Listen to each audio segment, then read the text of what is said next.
Welcome to the Trophyz and Medalz podcast, where we discuss sports, fashion, music, and entertainment. Where trophies are temporary and medals are forever. What side are you on?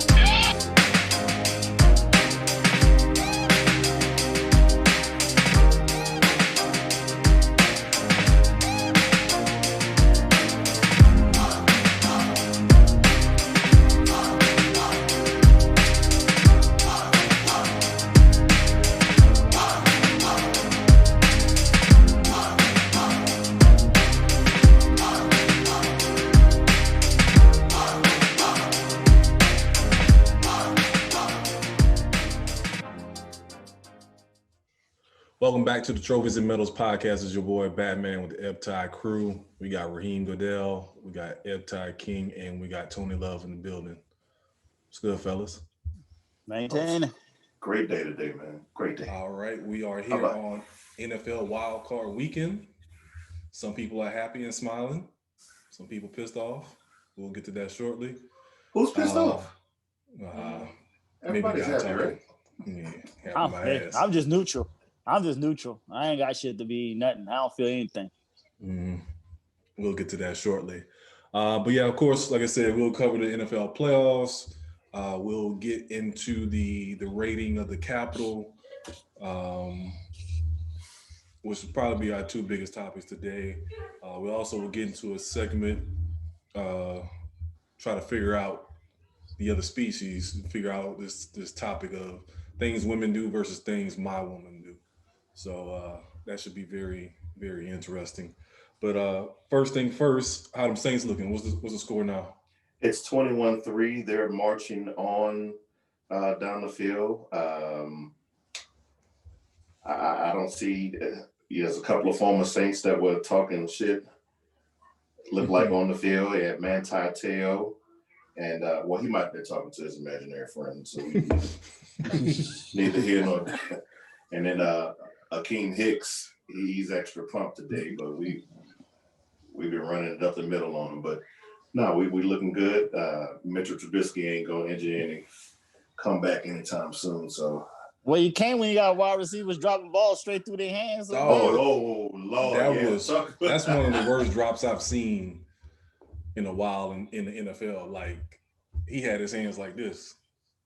Like, what you expect to catch like that, dog? Well, I'm like, what, you trying to catch a whole turkey? For real. Trying to catch a big girl, you know what I'm saying? That's yeah. So nah. But I mean that kind of, I think that took the air out of them. Once that happened, that kind of they said, we ain't got no chance. Yeah, we ain't got no chance now. Let's go home.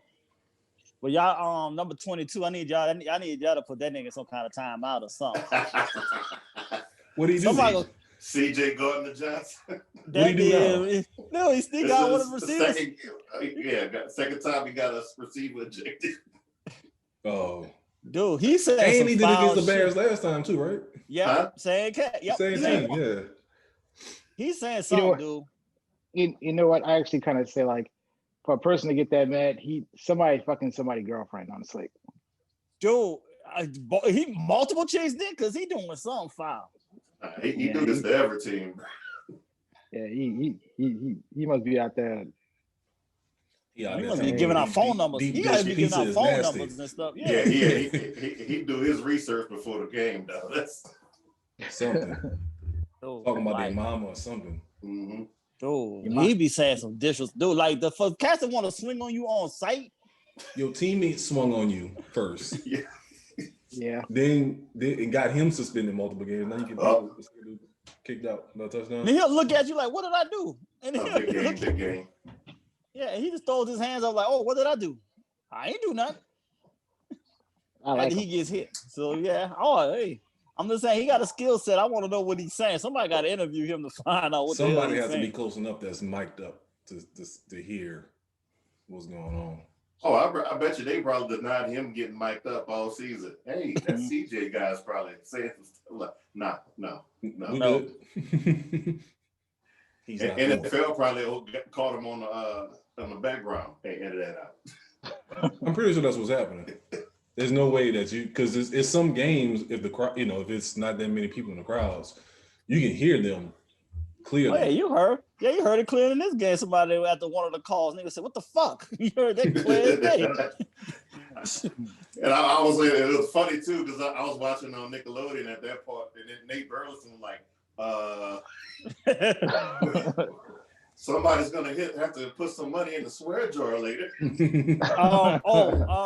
Yeah. Speaking of that Nickelodeon thing, they need to stop that ASAP. Yeah. Why is it that?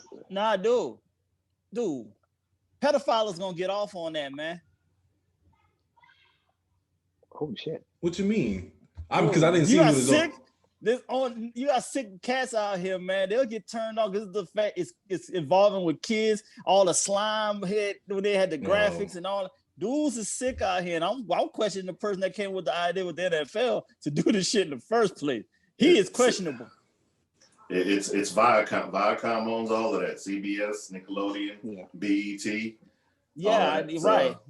I get, but it's a bad idea. Yeah, I thought it was a bad idea too. Kids should be watching the game with their parents anyway. Why I don't know if you should even have a kid watching it by themselves and on a Nickelodeon station. Anyway. And I actually think that the basketball will probably be more suitable for Nickelodeon versus football.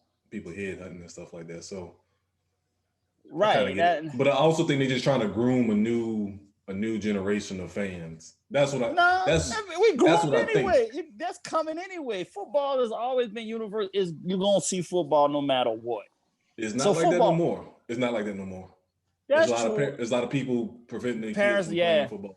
Football, right? Yeah, that's true too. Concussion things. So if they can put the shit on Nickelodeon and bypass the parent, then I'm gonna tell you, it's gotten so far where you have there's a lot of African American athletes have been accepted to more Ivy League schools because of the prevention of playing football, getting their kids to play football.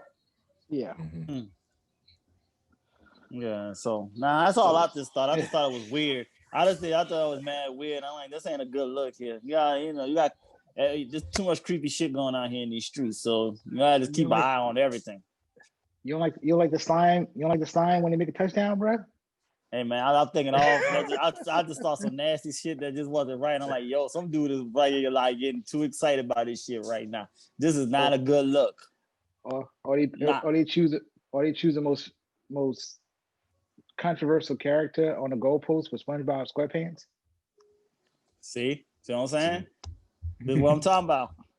This is why they should not put that shit on there, man. You gotta think outside the box, man. You gotta always think of a way to protect, these little questionable ass, whack ass kids today, man. You gotta watch them.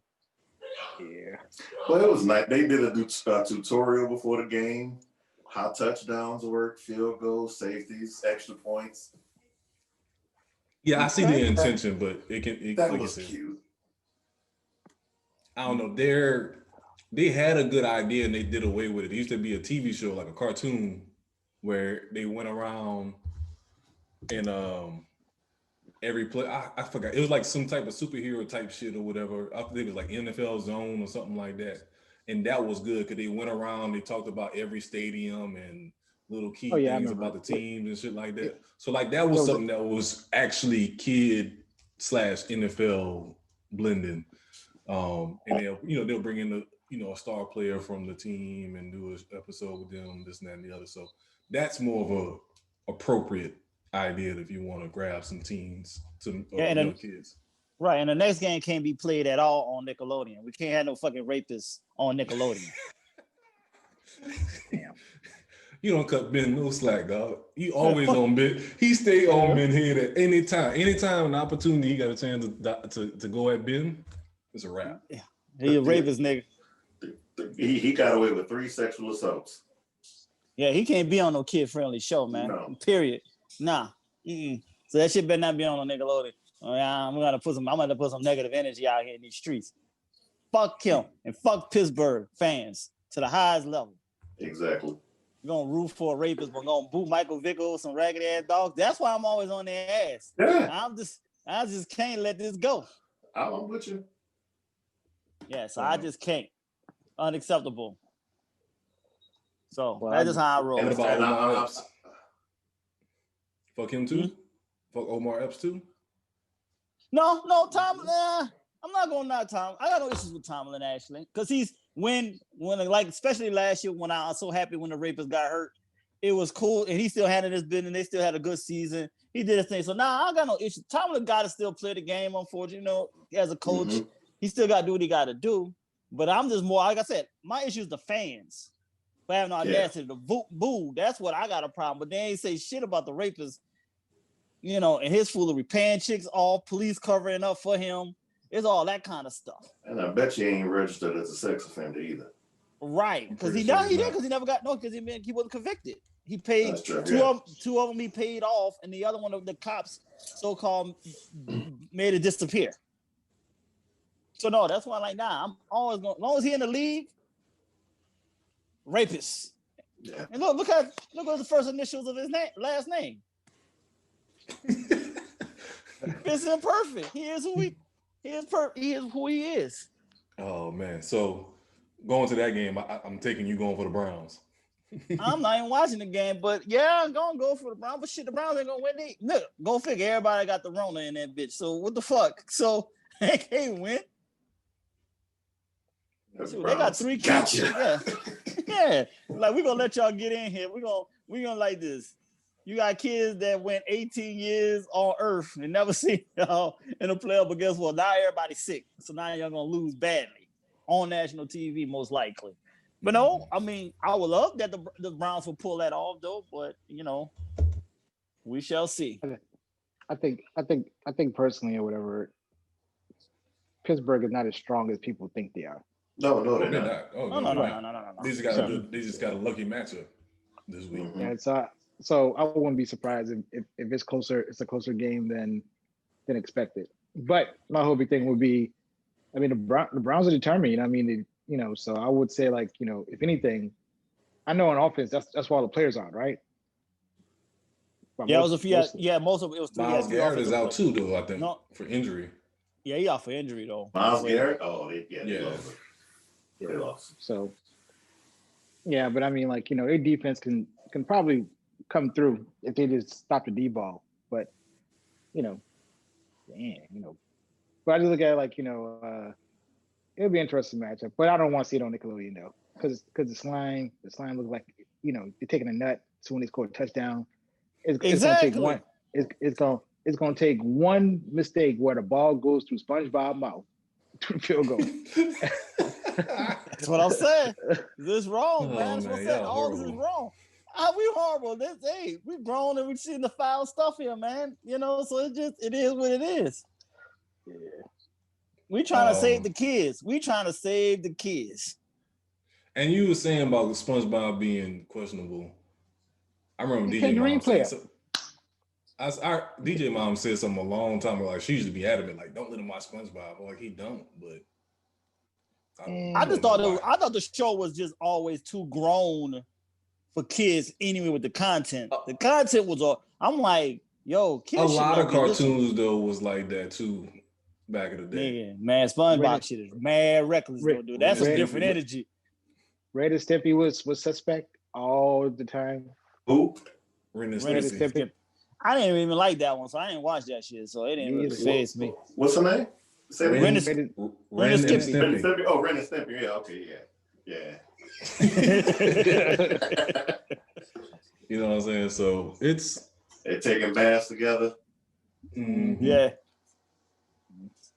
Yeah, you just gotta go back and watch some of that shit with an adult eye, and you can tell, like, yeah, these motherfuckers wasn't writing this shit. Another game that was surprisingly lopsided, the Rams and the Seahawks. Raheem Waddell made a comment, I think, on Facebook. You think the Seahawks is done as far as the next couple of years after losing this game? I think it's time for a new coach. No, it's in of an era, bro. Because my thing is, as long as Sierra, coach-wise, as long as Sierra and her goodies are there, they're not gonna do nothing. Nah, I think you retool that offensive line, you because they got away from what got them, to where they are. That's they defense. didn't have a defense and a running game. Right. But they just had bad luck with the running game. All their running backs was hurt all year though. They stayed. Yeah, but they haven't had a running game. They haven't had a consistent running game since Marshawn left. You're right. That's so even true too. Whether it's injuries or not, you still haven't had that consistently. Right. And the thing about retooling, after you gave Russ all that money, you don't have much you don't have much. You know what I'm saying? So that goes into that rule of once you pay your quarterback, what does they say? 20% of your cap, 20% or more. It's not a good look for the rest of the team. So yeah, right.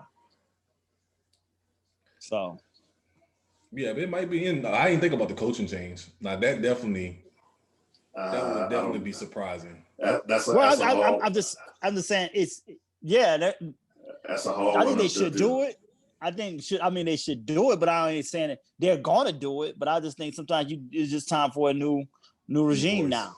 He's made the playoffs 8 of the last 9 years. That's gonna be a hard one. That's what I'm saying. That's why I said I know it's gonna be a hard one, but I'm saying it's hard to say, even though you're winning, but you're really not winning. You winning, but you're really not winning. Well, you're not winning when it counts. What I meant in an era is like they're not going to be necessarily as dominant as they were before. Like you know for sure whatever they're going to go second round in the playoffs or better. When I say end of an era, it's like if their division at best. if their division is weak, they're guaranteed to get in because who the 49ers ain't necessarily going to be spectacular. Arizona get a quarterback. True, but I mean Arizona's still trying to figure it out. And who else is left? Rams, who beat them. Yep, Rams. And they were mediocre. Yeah, you know what I'm saying? That's why I say end of an era because I think, it's going to be probably a little bit, they're pretty much kind of going down to everybody else's level. It's just like the NFC East. You know what I'm saying? Yeah, good point. Yeah. So nobody should be really afraid of them. You know what I mean? Like they were before. But yeah, no, it's not that to be afraid of them and anything like that. But I still think they can be effective though, as long as you got Russell as quarterback. Right now, if Ingram goes there, he'll be successful. That's a good spot for him. Mm-hmm. That actually would be a good spot for him. That would be a good spot for him. Yeah. So, it's a perfect spot actually. Now I would say but until then, until they actually get like a reliable running back. They're gonna be pretty much just like the middle of the pack. Yeah, because spreading it out and throwing the ball 50 times a game with Russ is not gonna win the playoff games. No. And Jalen Ramsey definitely did a hell of a job all year against DK Metcalf. So that's what I knew was gonna be, a wash right there. They have to find other ways to get down the field, whether it's running the ball or getting it to lock it, but they couldn't do it. They're going to beat the Packers next week. Yeah. Who, the Rams? Yeah. You think that pass rush is going to get to Aaron Rodgers? Mm-hmm. That's the only way. That's the only way. If you can rush 4 and get to him, you good. Mm-hmm. If you blitz him, he's going to pick you apart. But if you can get 4 down, that's actually a good call because they don't got no receivers. Well, they just got Adam, but you can lock him pretty much. You kind of double him up and make them throw the others, and that will make it a more of a fit for. And then if Aaron get that pressure on him, then that they can actually, like you said, they can stumble upon that and make that happen though. Yeah. So that'd be interesting. And if they can continue to run the ball too. Mm-hmm. So that'd be interesting. The game at NFC, the Buccaneers probably deserved to lose that game against the Redskins. It was way too close than it needed to be based on your boy played way too close. Yeah, but your boy played with that quarterback of theirs for the Washington football team. He showed some heart out there. He was slinging that ball. He was doing all he could. He was ducking the tacklers and all that kind of stuff. Mm-hmm. If I'm Dwayne Haskins, I'm feeling bad. Yeah, I would say because that dude played his ass off yesterday. And you telling me I can't do this? That's what I look at. It's like that's why I was looking at the game. It's like if I'm Haskins, I'm thinking to myself, I screwed myself. I'm not capable of doing what he's doing. No, he's capable, but he's not willing. He didn't show the heart to want to do that. He he played himself. He still thought his antics outside of off the field and not showing the interest or showing the effort to want to be a quarterback in the NFL to a Ron Rivera. That's just not going. You can't win that. You have to really show dedication to that man for him to respect you. And he wasn't showing no kind of dedication. He wasn't prepared or anything. Didn't know the plays. Didn't do no studies. So nah. But again, no off season or no mini camp or whatever you want to call it. So it's. You didn't hear me? I kind of feel like it's not all like that, but at the same time, strip club in the middle of the pandemic with no mask on. But before all that, so his problems came up before the strip club thing. So right. that's that has nothing to do with it. He was already almost out the door before that. Yeah. So. Right. Well, I think, with all the technology we got today, I mean, somebody could, same day, film, and he watching that at home. You got that set up at the house, looking at film. The thing about, I think with a lot of rookie quarterbacks is that they look at it, they still got that college mindset as where I got this certain amount of time, whereas I got all the time in the day to look at this film and get it right. Mm-hmm. And he was a classic case. Well, yeah, I remember. I was saying, well, technically, if you look at it, he thought he was the savior of the Washington, the Washington team or whatever. So, I mean, they were no better. I mean, let's be realistic or whatever. If you think you throw another kid in early throughout the season, right? Do you think they'll have a better record? Probably not. No. They had to lose. That's the reason he had they lost every time he started. They lost. Yeah, he was 3-10, but as a starter. But I think the other cat would have at least been competitive. Right. Yeah. More maybe not. Yeah. So maybe instead of being 3-10, you 6-7. Yeah. You know what I'm saying? Not saying they'd have won a division. They could have won a division with ease with a winning record instead of going in there with a losing record. 9-7 is full. Right. You're right. And remember, once again, you heard no teammates vouch for him. Yeah, that's another thing. That's the key. When you get thrown off the team and then nobody comes to your defense. Yeah. Especially his ex-teammate, his Ohio State teammate, Chase Young. Yeah. Even when the other cat came in and he was liking that cat a lot. Yeah, he was boosting him. I like this. Yeah, he liked this energy and everything. Like, he played with a lot of heart. Mm-hmm. Versus a guy you spent the past 3 years with. Mm-hmm. That's a good point. Exactly. I didn't think about that because they made Chase Young the captain after Haskins. Yeah, exactly. Yeah. Which he deserved it though. Mm-hmm. And that his skill set is ridiculous. So, yeah, I feel sorry for everybody in the NFC East for the next decade dealing with him. But what about we got another quarterback that's want to lead a team? Where he going? Down there in Houston. Yeah. Yes. We'll come back to that in a second. Let's say that for the next segment, but let's go finish up these games. So the Bills and Colts. Do we blame Rivers? No, that's just called an ass whooping. That just called.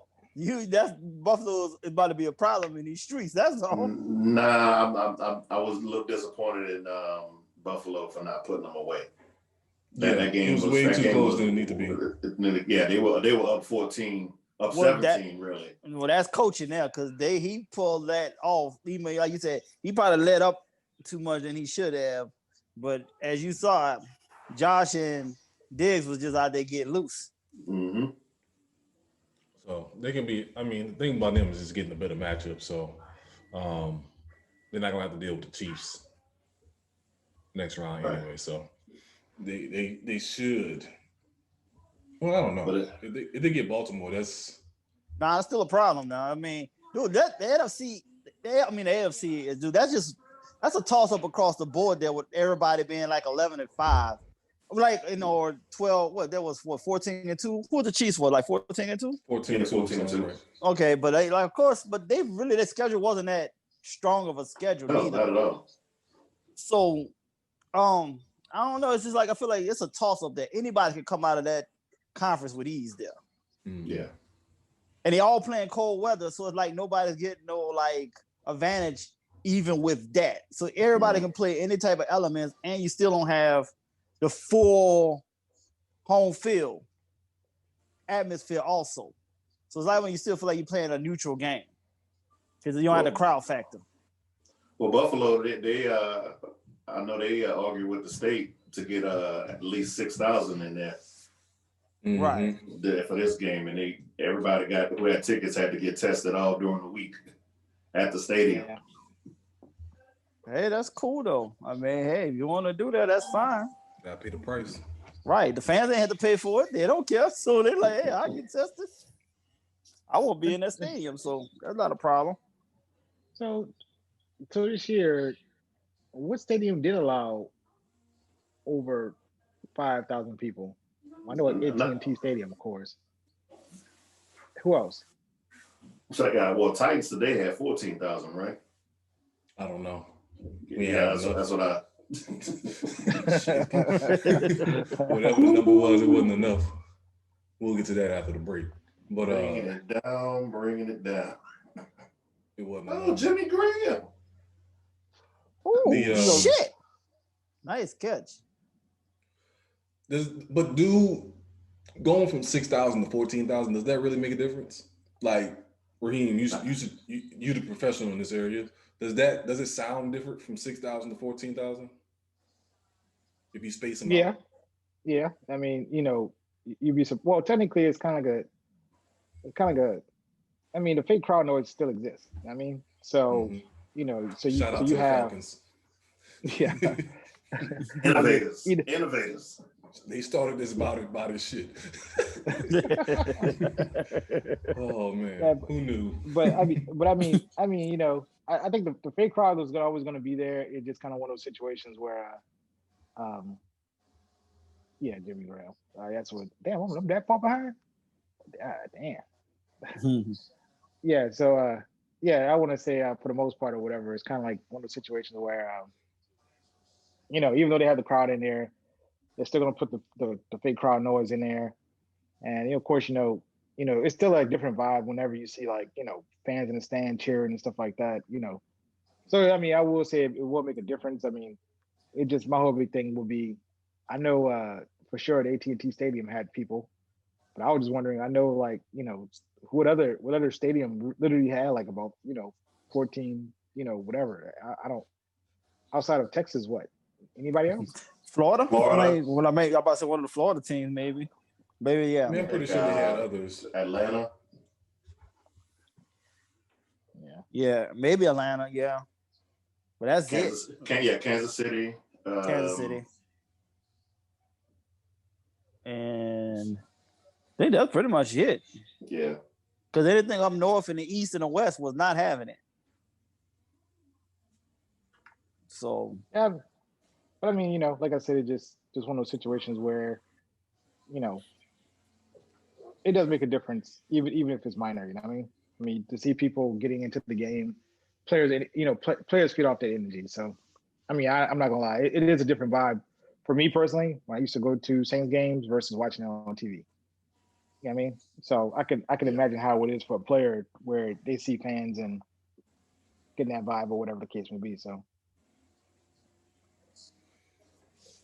All right, let's take a quick break and then we can come back and rip my heart out and we can go over the Titans and Raiders games. Oh, technically, it's not really your heart, it's your neck. That's what your heart is. Hope you fall out that chair.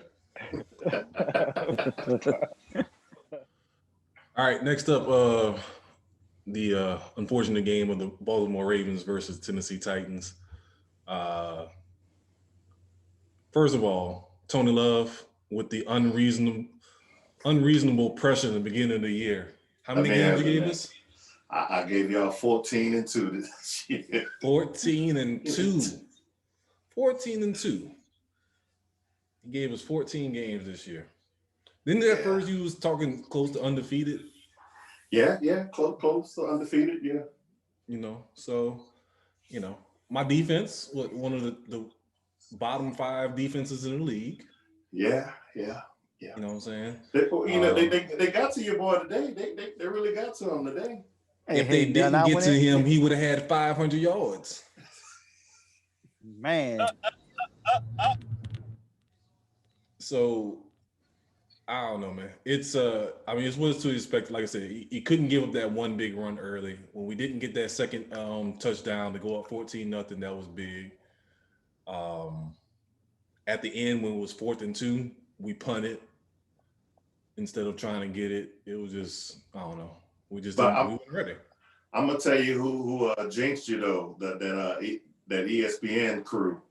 The stat they put out the last 4 seasons, Baltimore is the only team that has not had a 10-point comeback in the last 4 seasons. Yeah. He jinxed you. Yeah.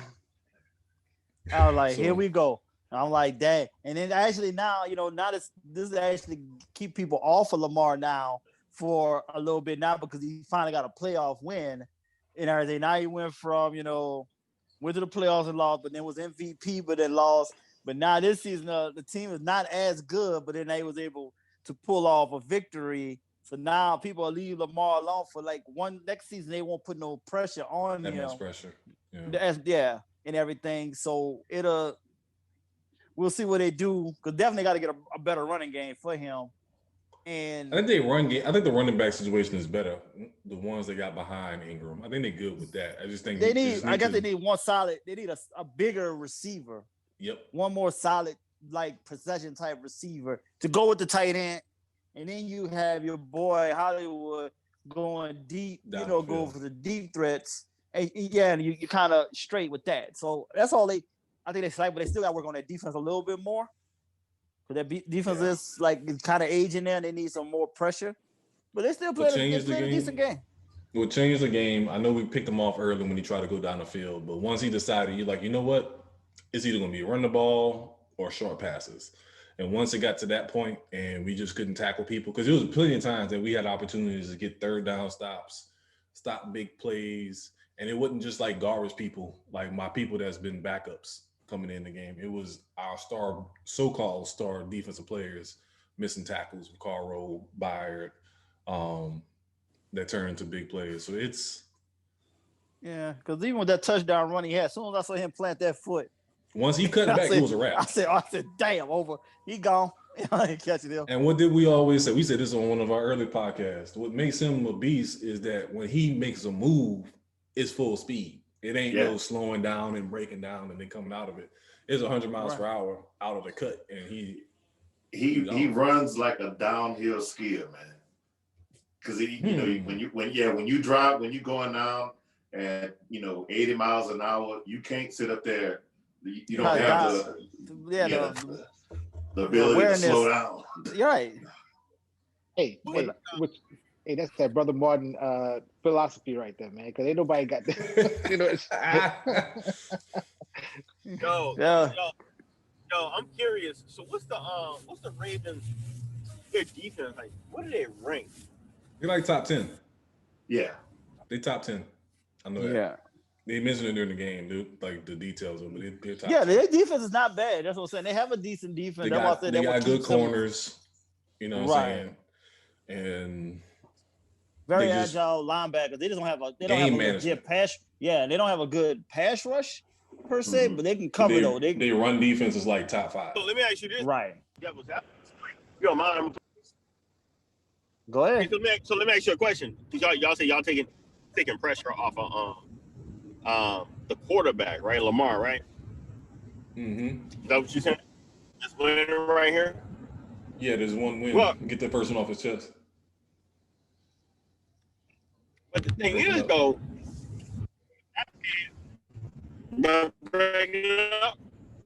wait, you broke up there. What you said now? Can y'all hear me now? Yeah, we got you. Can you hear me now? Yes. Yeah. Yeah, we got you. I mean, there's Popeye's chicken. So, can't be a nigga and try to talk at the same time. But Come on, man. The true nigga. He choking on biscuits. Yeah, exactly. 3-piece spicy dog meat. He over there struggling. Be being a true devil. You being a true devil's advocate to the fullest. Want to eat some shit and can't talk. Red soda. I'm ready. Yeah, drink your strawberry stroller, nigga. So my thing is this. I just think they just face a poor ass defense, right?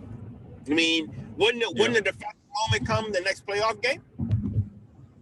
Not really. He's embarrassed any type of defense now. It's just about the rhythm that he puts himself in. Right. Okay. But our defense by far is the worst. That was the worst defense in the playoffs. That's the thing. Like, so I guess to my point, he really not off the hook yet. Then. No, remember now what he did to KC earlier this year. But they do it in the playoffs. KC defense ain't that good either. No, they're not that good. That's true. That's true too. Okay, but compare who got better defense, KC or Tennessee? Slightly KC. Yeah, slightly KC. Damn. Never mind that. All right. Yeah, I was about to say, and then the rest of these teams they're gonna be facing. Wait, who they gonna face next? Well, it depends after this game tonight, right? Yeah, after this game, both teams have a chance to play Baltimore, and that's something that neither. And it ain't good. And it ain't good for either one of them. It's not good for either one of these teams playing tonight. Go against him. It's gonna be a problem. Mm-hmm. So yeah, if Pittsburgh wins, KC gets Baltimore. But the thing is, I think KC can just still outscore him. Oh yeah, definitely. Because like I said, the lack of pressure they'll not be able to put on Mahomes, he'll just pick them apart. This go around too, and it's a revenge game also for losing earlier. So yeah, I'll be able to adjust to that. So who's gonna win? Who's gonna win the Deshaun Watson sweepstakes? He said he won't go to Miami. There you go. Go to Miami, baby. Go to Miami. Who wants your head? I don't want him. Tell you why you don't want him? There you go. Thank you. I'm gonna tell you why I don't want him. It's not about his talent. Yeah, please tell us this. Yep, it's not about his talent. What we gotta think about is what we're willing to give up. And the thing is, to me, his situation kind of reminds me of like Kirk Cousins. Too much money wrapped up in Kirk Cousins. That's why Minnesota for the last 2 years ain't done nothing. You hear me? So that means Kirk Cousins suck. But here's the thing though. There's $87 million wrapped up in him though, bro. That means that we're gonna give up. Here's the thing. I know, but when I look at dollar amount equals body amount, which means you don't have to necessarily give him that much money, but you giving up a bunch of bodies that will make your team even better. You hear me? And the thing is, to be honest with you, he ain't worth it, baby. He does not. I think he's good, but Deshaun Watson's not worth it. Not giving up. Not giving. I get what he's saying. He's saying kind of the same thing we just said about Russ. Yeah, exactly. Once you put all your money into Deshaun, what else you gonna have beyond that? But the Saints is good at finding players at all levels throughout the draft, though. So you will still get the buyers on cheap, but at least you know you got a franchise quarterback again. Right, but I knew, and so you'll still be okay. No, Rashawn. I knew one of y'all was gonna say that. The answer is no. I'm gonna tell you why. Now, if he was more of a quarterback who here's the thing, I don't trust his arm. I think that he led the league in yards. What are you talking about? He's a number 2 quarterback in the league behind Aaron Rodgers. What? He led the league in yards. That nigga can sling this ball, dude. What are you talking about? Like, dude, he get that ball. Dude, you're going to see, with the receivers y'all have in New Orleans, even if y'all get rid of Michael Thomas, if Michael Thomas got to go in the trade to go get him, y'all still got better receivers than what he had this season. All right, y'all, look. So here's the thing. I'm going to say it like this. I personally don't trust. So you trust Jameis Winston then?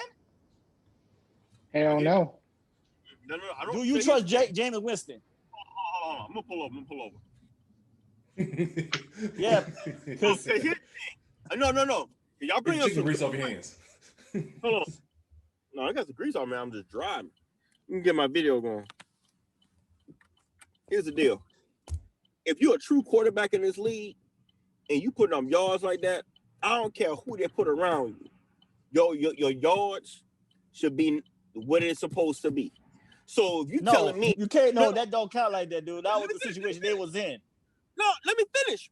Let me finish though. Because you made a comment. You said, hey, even if they trade Michael Thomas, right? He's still gonna be able to project whatever it is that he's done, right? Is that correct? Yeah. Yes. Hold on. The crew. So he was on the Texans, right? They traded Hopkins away, right? Yeah. And he's still led the league, and they were number 2 in the league in yards. Still. Number 1. He was number 1. He was number 1. Yeah, that's even more scary. I gotta look that up. No, You're getting ahead of yourself, man. I gotta look that up. You're getting ahead of yourself. He's accurate. I mean, don't get me wrong, whatever. I just think that I gotta get. He's gonna go to a team like Atlanta, or I get what Twin's trying to say. The cost may be too high. You're gonna sacrifice the team. You're gonna sacrifice a balanced team to go get him. Right. Yeah, he led the league in yards ahead of Pat Mahomes. okay. But I'm saying, but do you trust him over? What the question I asked was, do you trust Jameis Winston over Deshaun Watson? I'm gonna tell you this. I don't trust neither one. And to go back to Batman's Well, point, no. I asked you, how you not trusting? God, this is killing me, dude. How the hell you not trusting Deshaun Watson? Dude's a proven winner, but it's like this was a bad situation he's in. Rashawn, I understand that, but here's the thing, though, bro. Kind of going, and I think this is where I'm really at with Batman saying, I don't think it's worth the risk. That's not a risk. It is a risk. It is a risk of giving up, say, for example, 3 high draft picks and Michael Thomas. Okay, but that's the thing. Saints don't like high draft picks, though. But the Saints don't even like high draft picks anyway, because like you said, they find most of their talent on lower picks. Yeah. Their higher picks actually don't turn out that well. Not too many of them. Not too many. And normally when they do go with a higher pick, it's an offensive lineman or defensive lineman. They don't get they barely get a skill position at the first in the first round. Last one was Michael Thomas. Michael Thomas was the last one. That's what I'm saying. They don't hold value to those high draft picks. Ebbtide. There's another thing too. I asked myself about them yards. Because here, I'll be honest with you, I didn't do my homework on that part. But check this out though. Who is a Texas? No, I'll be honest. I'm throwing myself under the bus. Yeah. Who is a running back? Nobody. David Johnson. David Johnson. He was hurt most of the year. He was hurt most of the year. Nobody. So that means you putting more pressure on that arm, right? Yes or no? And you're always losing, so it's more. Yeah, I get what you're saying. Why, this 1 year though. This is the first year. Right. Cosmetic yards. I guess what I'm saying. Here's the thing. Point number 2. I don't even know if them yards are like for real because he don't got no running back. That means they put more pressure on your arm. But at the end of the day, dude, his skill set is he's a franchise quarterback. I mean, you put a solid team around him, he's gonna be a problem in this league. You can make that same argument with Drew Brees before Alvin Kamara got there. True. Yeah, that's what some of my friends. That's what we call Drew Brees. He gets that cosmetic offense. He gets those cosmetic yards. But this is where I stand with it. I don't think that we should give up too much for Deshaun. Dude, I'll give up. I'll tell you what I'll do. This is what I'll give up for. This is why if I was the GM for the Saints, this is what I give up. I give up Michael Thomas, 2 first-round picks. Michael Thomas caught his first touchdown of the season today. Exactly. He gotta go. His first touchdown of the season today. He gotta go. I want that. I want him to bring that up too. He walked off on y'all if y'all didn't see. But the fact that Mike Thomas just got his first touchdown, regardless of injury, in the wild card weekend, that was kind of odd to me. Yeah. Yeah. Oh, it was kind of odd. They know what they were doing. They make an example out of him because he got cocky because he got that money. Mm-hmm. And look right there, twin. You get Drew Brees off the books, and you get Michael Thompson money.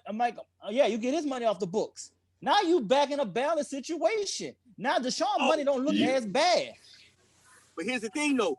But that's contingent if Deshaun can still put up the same numbers that he has last year, right? He's going to.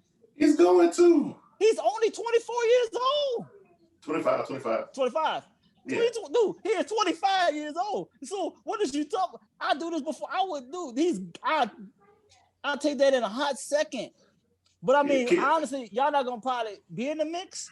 But y'all just saying, if you did it, I would take it. But y'all probably won't be. Keep this in mind. But before Drew Brees said he was coming back, Tom Brady said his number one spot to go to was the Saints.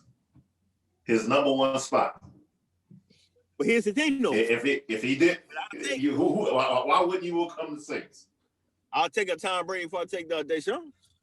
You is losing your eye. Y'all done lost your mind. Well, I don't know what drugs y'all are on tonight, but y'all just be happy with y'all win tonight. Y'all just do that right now. I need y'all in time out for the rest of the day. I don't hear nothing from y'all too. I would take the song, man. Don't say y'all. I'll take the song. Okay, them two there.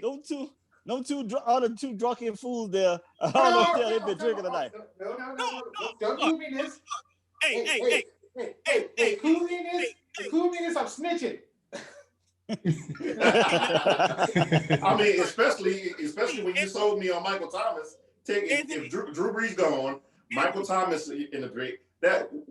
What money we losing? All right, Anthony. We soak up Deshaun Watson's contract easily. All right, Anthony, can answer this question. What arm you trust the best? Tom Brady or Deshaun Watson? I'll take Deshaun Watson right now. Yeah, you trust.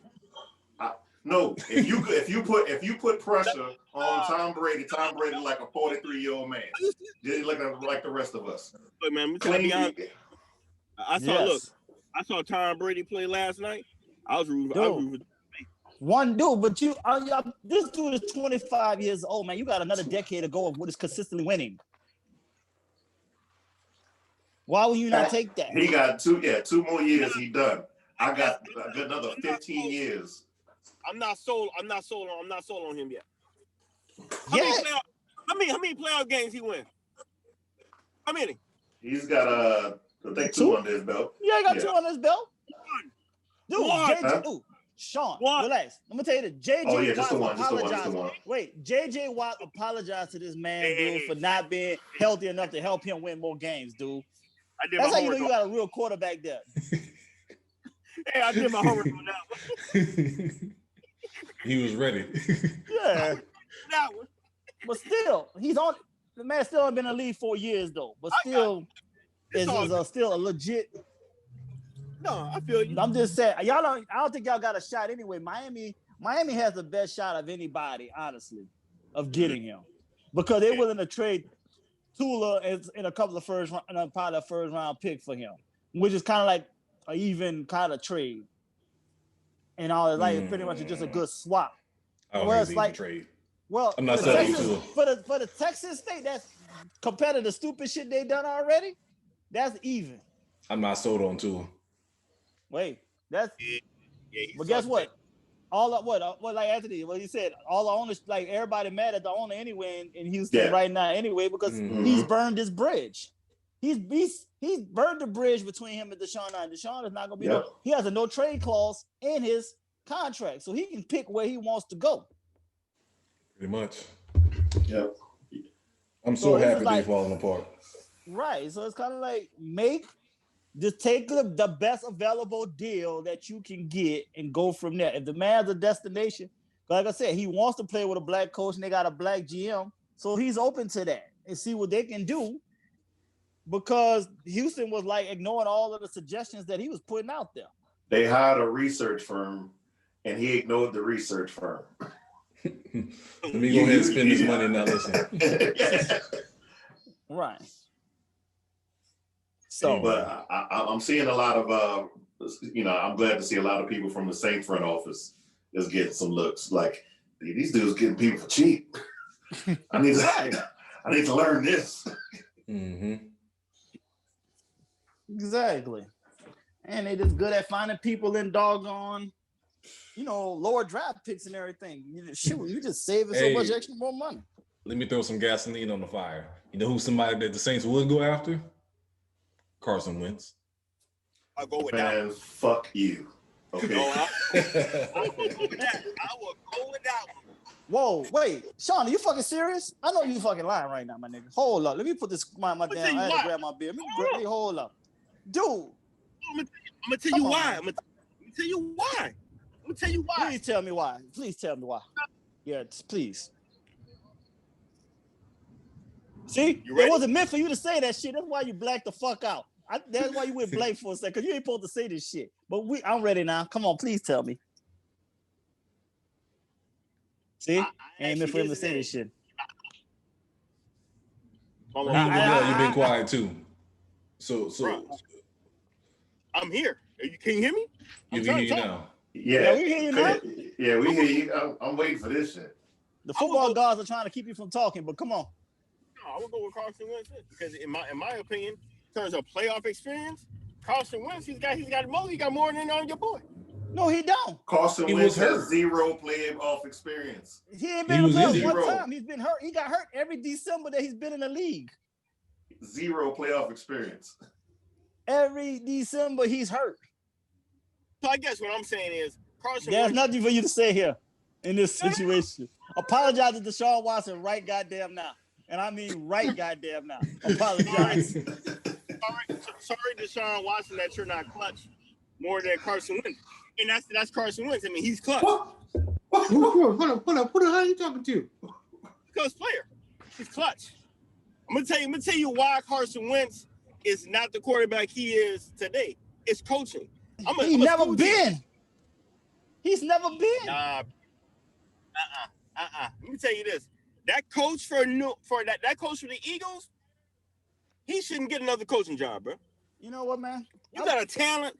Let me finish. I'm gonna pray that y'all get Carson Wentz, so we can see the downfall of the fucking. No, bro, don't do that. Don't do that, man. Nah. He don't speak for all of us. Hey, he gonna learn today, goddamn. He gonna learn today. This is some bullshit here. He went to Bonneville. Hey, you got a talent like Carson Wentz.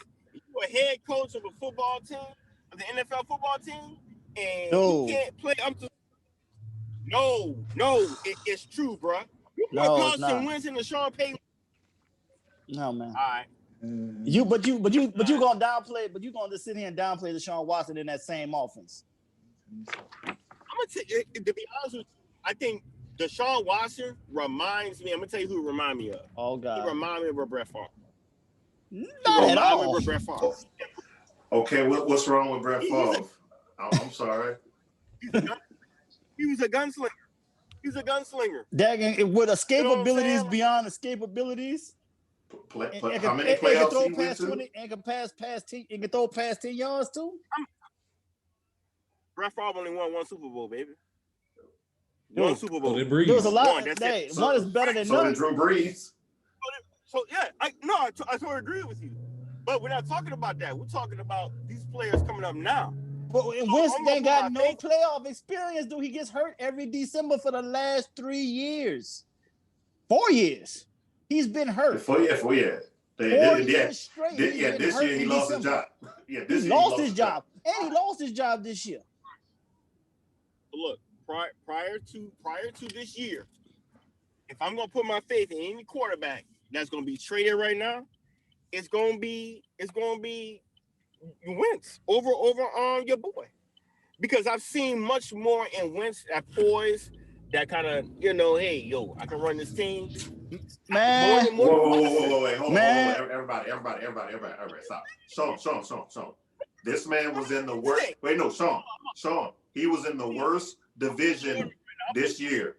How come he couldn't dominate it this year?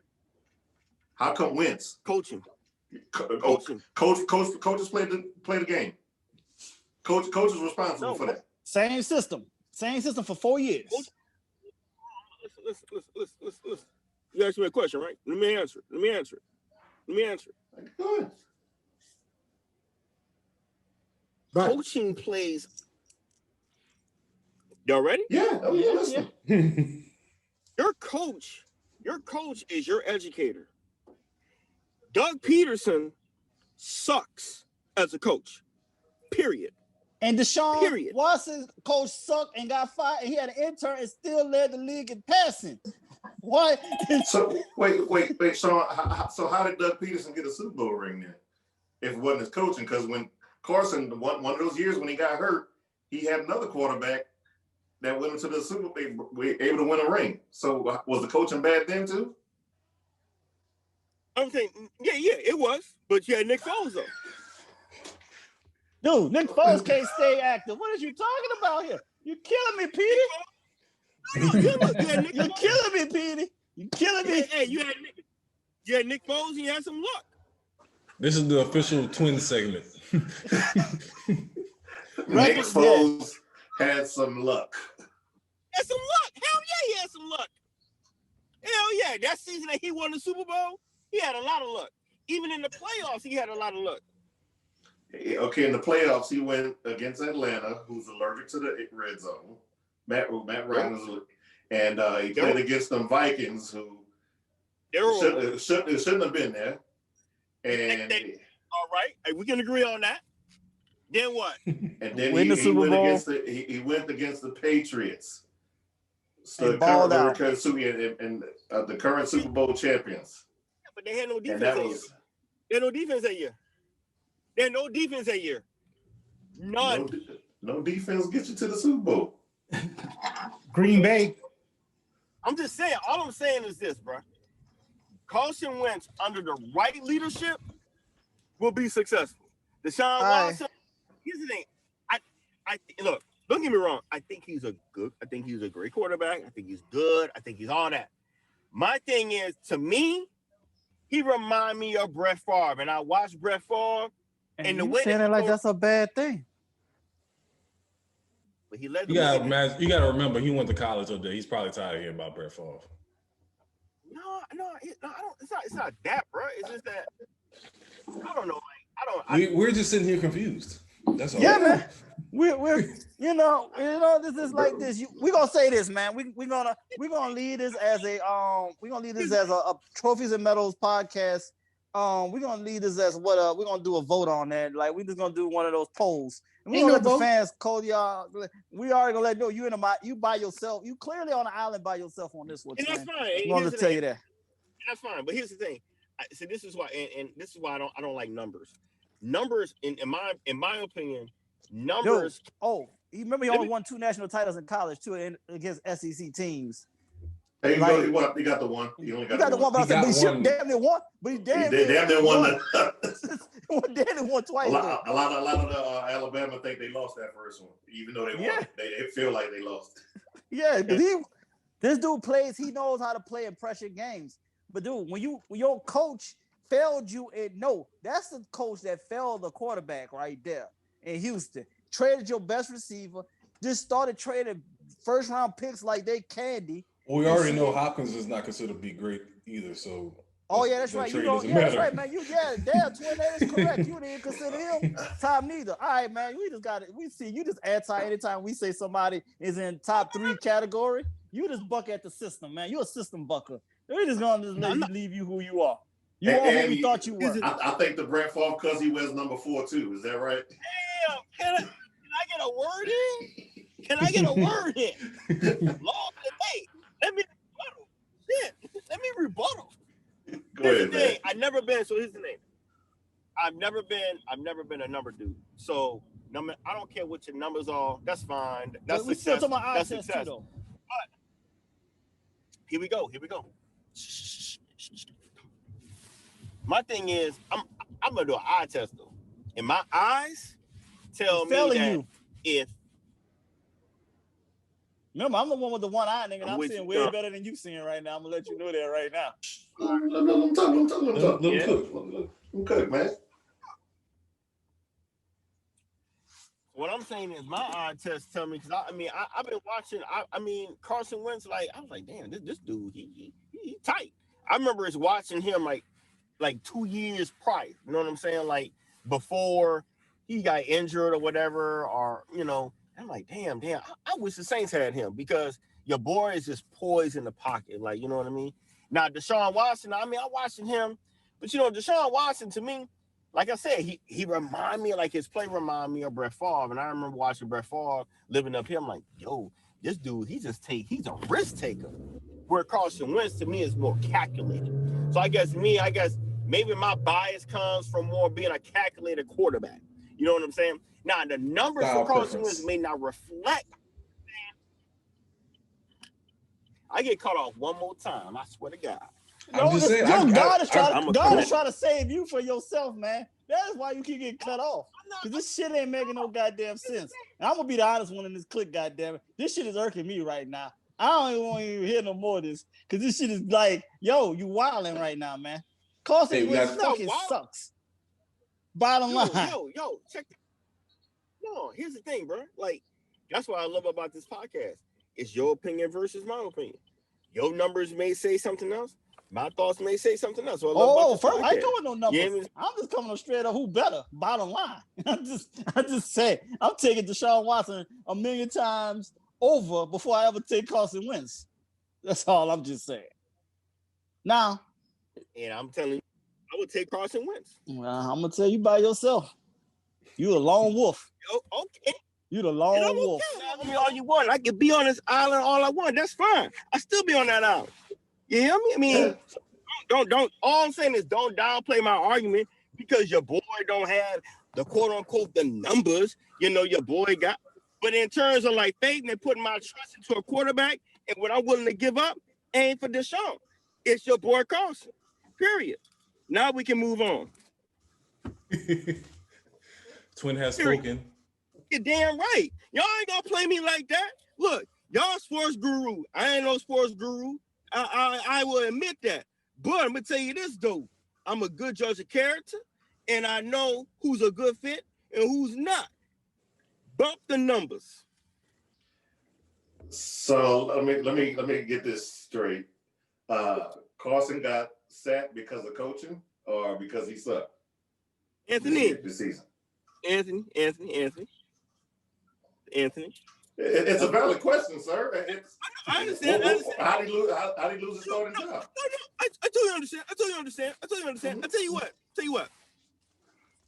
I think Doug Pederson is a horrible coach. I've always thought he was a horrible coach, even when Carson Wentz wasn't getting sacked. However, this past season, though, Carson Wentz has put that quarterback in the situation that I feel like Sean Payton wouldn't have.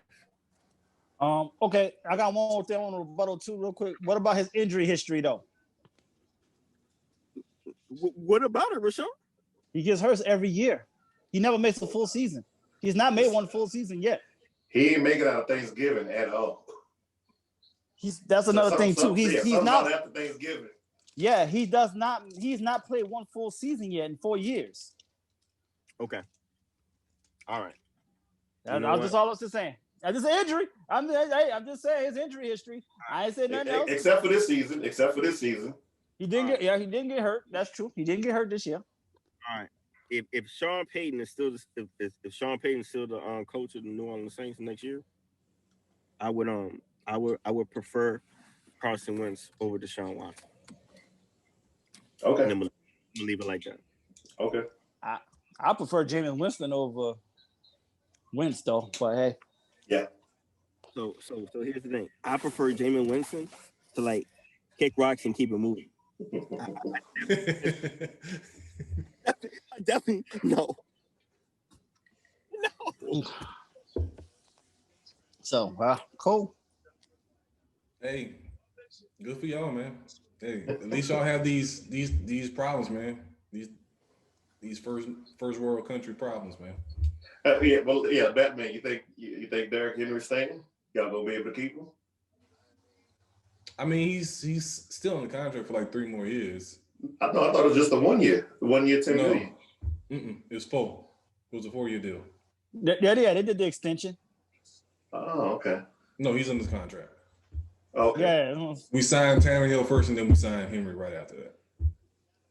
That same So they straight. Yeah, so they're not worrying about that. They straight on that end. And it was a fair deal too, though. So it wasn't like the deal was not that crazy expensive. numbers. Yeah, it wasn't inexpensive. They gave up all this money, a lot of money up front. That Tannehill deal is pretty hefty. On the back end. Yes, it's a heavy cap hit. Shout out to my Madden league. It's a pain in the ass to move. You basically got to cut him after 2 years. Like you're not gonna get anything for him as far as trade wise. If you want to move from him, it's gonna have to be a cut, and then you just have to deal with that cap hit that 1 year. So, but yeah, Tannehill throwing for 160 yards in the playoff game is not what we needed today. Cleveland putting on a show. Damn. So again? Yeah. 28-0 in the first quarter. Rushing touchdown. Yep, I just saw it. Hunt. Jeez. And look, they had Kareem. Look, they had Hunt just chilling all season, and then decided, hey, we're gonna let you run now. No, he wasn't chilling. Like he almost did he get 1,000 yards? He was almost at 1,000 yards. Dude, they still have Chubb too, though. That's the foul. I know that, but I'm saying they almost had two running backs. Running backs with 1,000. Oh, okay. Yeah. So he wasn't chilling. Like he plays the full quarter. He's the one that closes the game. Yeah, because that's what they probably told. Hey, Baker, you can be nice, bro, but we're gonna keep this game out of your hands. Mm-hmm. Damn. All right, moving on football. So this past week, I don't even know what to call it. We had pretty much 45 coup. It's the 45 coup. Insurrection. We pretty much had a group of people try to prevent the electoral votes being counted. The raid of the Capitol. We had 4 people die? 5. 5 now? Mm-hmm. 5 people dead, numerous arrested, people flaunting for a gram. My thing was, I think people looking at the obvious. If this was black people, we knew what happened. Duh. Right. Yeah, we already know that. But to me, I'm looking at the bigger picture. It makes our military and police force look like shit. Yeah, it does. It makes it looks like that we can be had. You know what I'm saying? So it's, to me, that's the scary part to me. I think that the biggest thing I heard is, when with Iran violating the nuclear deal, we can't sit up there and come at them like, hey, y'all don't have the democracy, the democratic intelligence to sustain that deal. Like, y'all talking shit? Yeah. Exactly. But of course, blue lives matter until you don't get your way. So they beating the shit out of the damn Capitol security. My thing was, I had no problem with them going and protesting. I'm good with that. You didn't like the way the votes come out. That's cool. Go out there, support your guy. That's one thing. But you go up in there, you break in there. Like my thing with rioting, I'm not a fan of people fucking up their own neighborhood. That's just me. I always say that with riots. I don't like that shit. But, you go up in there, you talking about they was smearing shit on the walls and shit like that. You stealing mail. Like, it was just real, and like we said with the Black Lives Matter movement, I definitely think there was a lot of people there just to protest and just, hey, we want Trump, this and that and the other. But I definitely think there's a percentage of people that was on that foolishness, like we were saying with, people seeing this opportunity. Like, all these, I forgot who said this, but all those people that, shoot up schools and just do fucked up shit, this is an opportunity for them to cut up and get that energy off their chest. And I think that a lot, you can tell just from them posting on social media, like they wouldn't really think no shit was gonna go down like that. Because if you're gonna do some shit like that, you're not gonna be on social media. And I think it just kind of happened in the moment and just like, okay, well, I'm gonna roll with them since they fucking shit up. I was upset. Now go ahead, Ann. The thing that kills me is that there was more outrage during the Black Lives Matter movement about Targets, Wendy's, and CVS's getting burned down and broken and fucked up, but no outrage over the Capitol. Yeah, I'm not seeing that white outrage that I saw with businesses getting burned up. Well, just off the fact of what the riot was based off of, somebody protesting because excessive force is being used by the police force versus losing an election. So, for example, the Democrats, when they lost, Stacey Abrams, when she lost her election, she just decided, you know what, I'm gonna help and promote and try to get more people to vote. Because she already was screwed. Yeah, because she knew they had already. So what I was expecting is the Trumpisms, the Trumpers. I was just figuring, okay, you're gonna go out there, you're gonna, protest, you're gonna make your noise, and then next go around, we probably have, a swing as far as the vote. But to try to overthrow it is, to me, it just wasn't wise at all. It's just and that's what Republicans knew for years, is that if black people really got out and vote, we're fucked.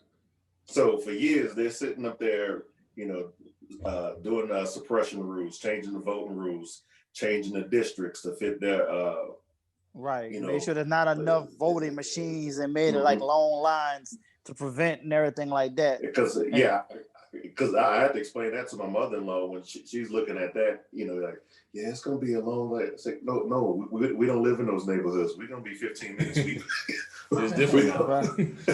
We're going to be fine. Now, over where the rest of the black people at, yeah, I feel bad for them, but no, we going to be good over here around these white folks. They ain't going to do that over here. And just the fact that they're saying that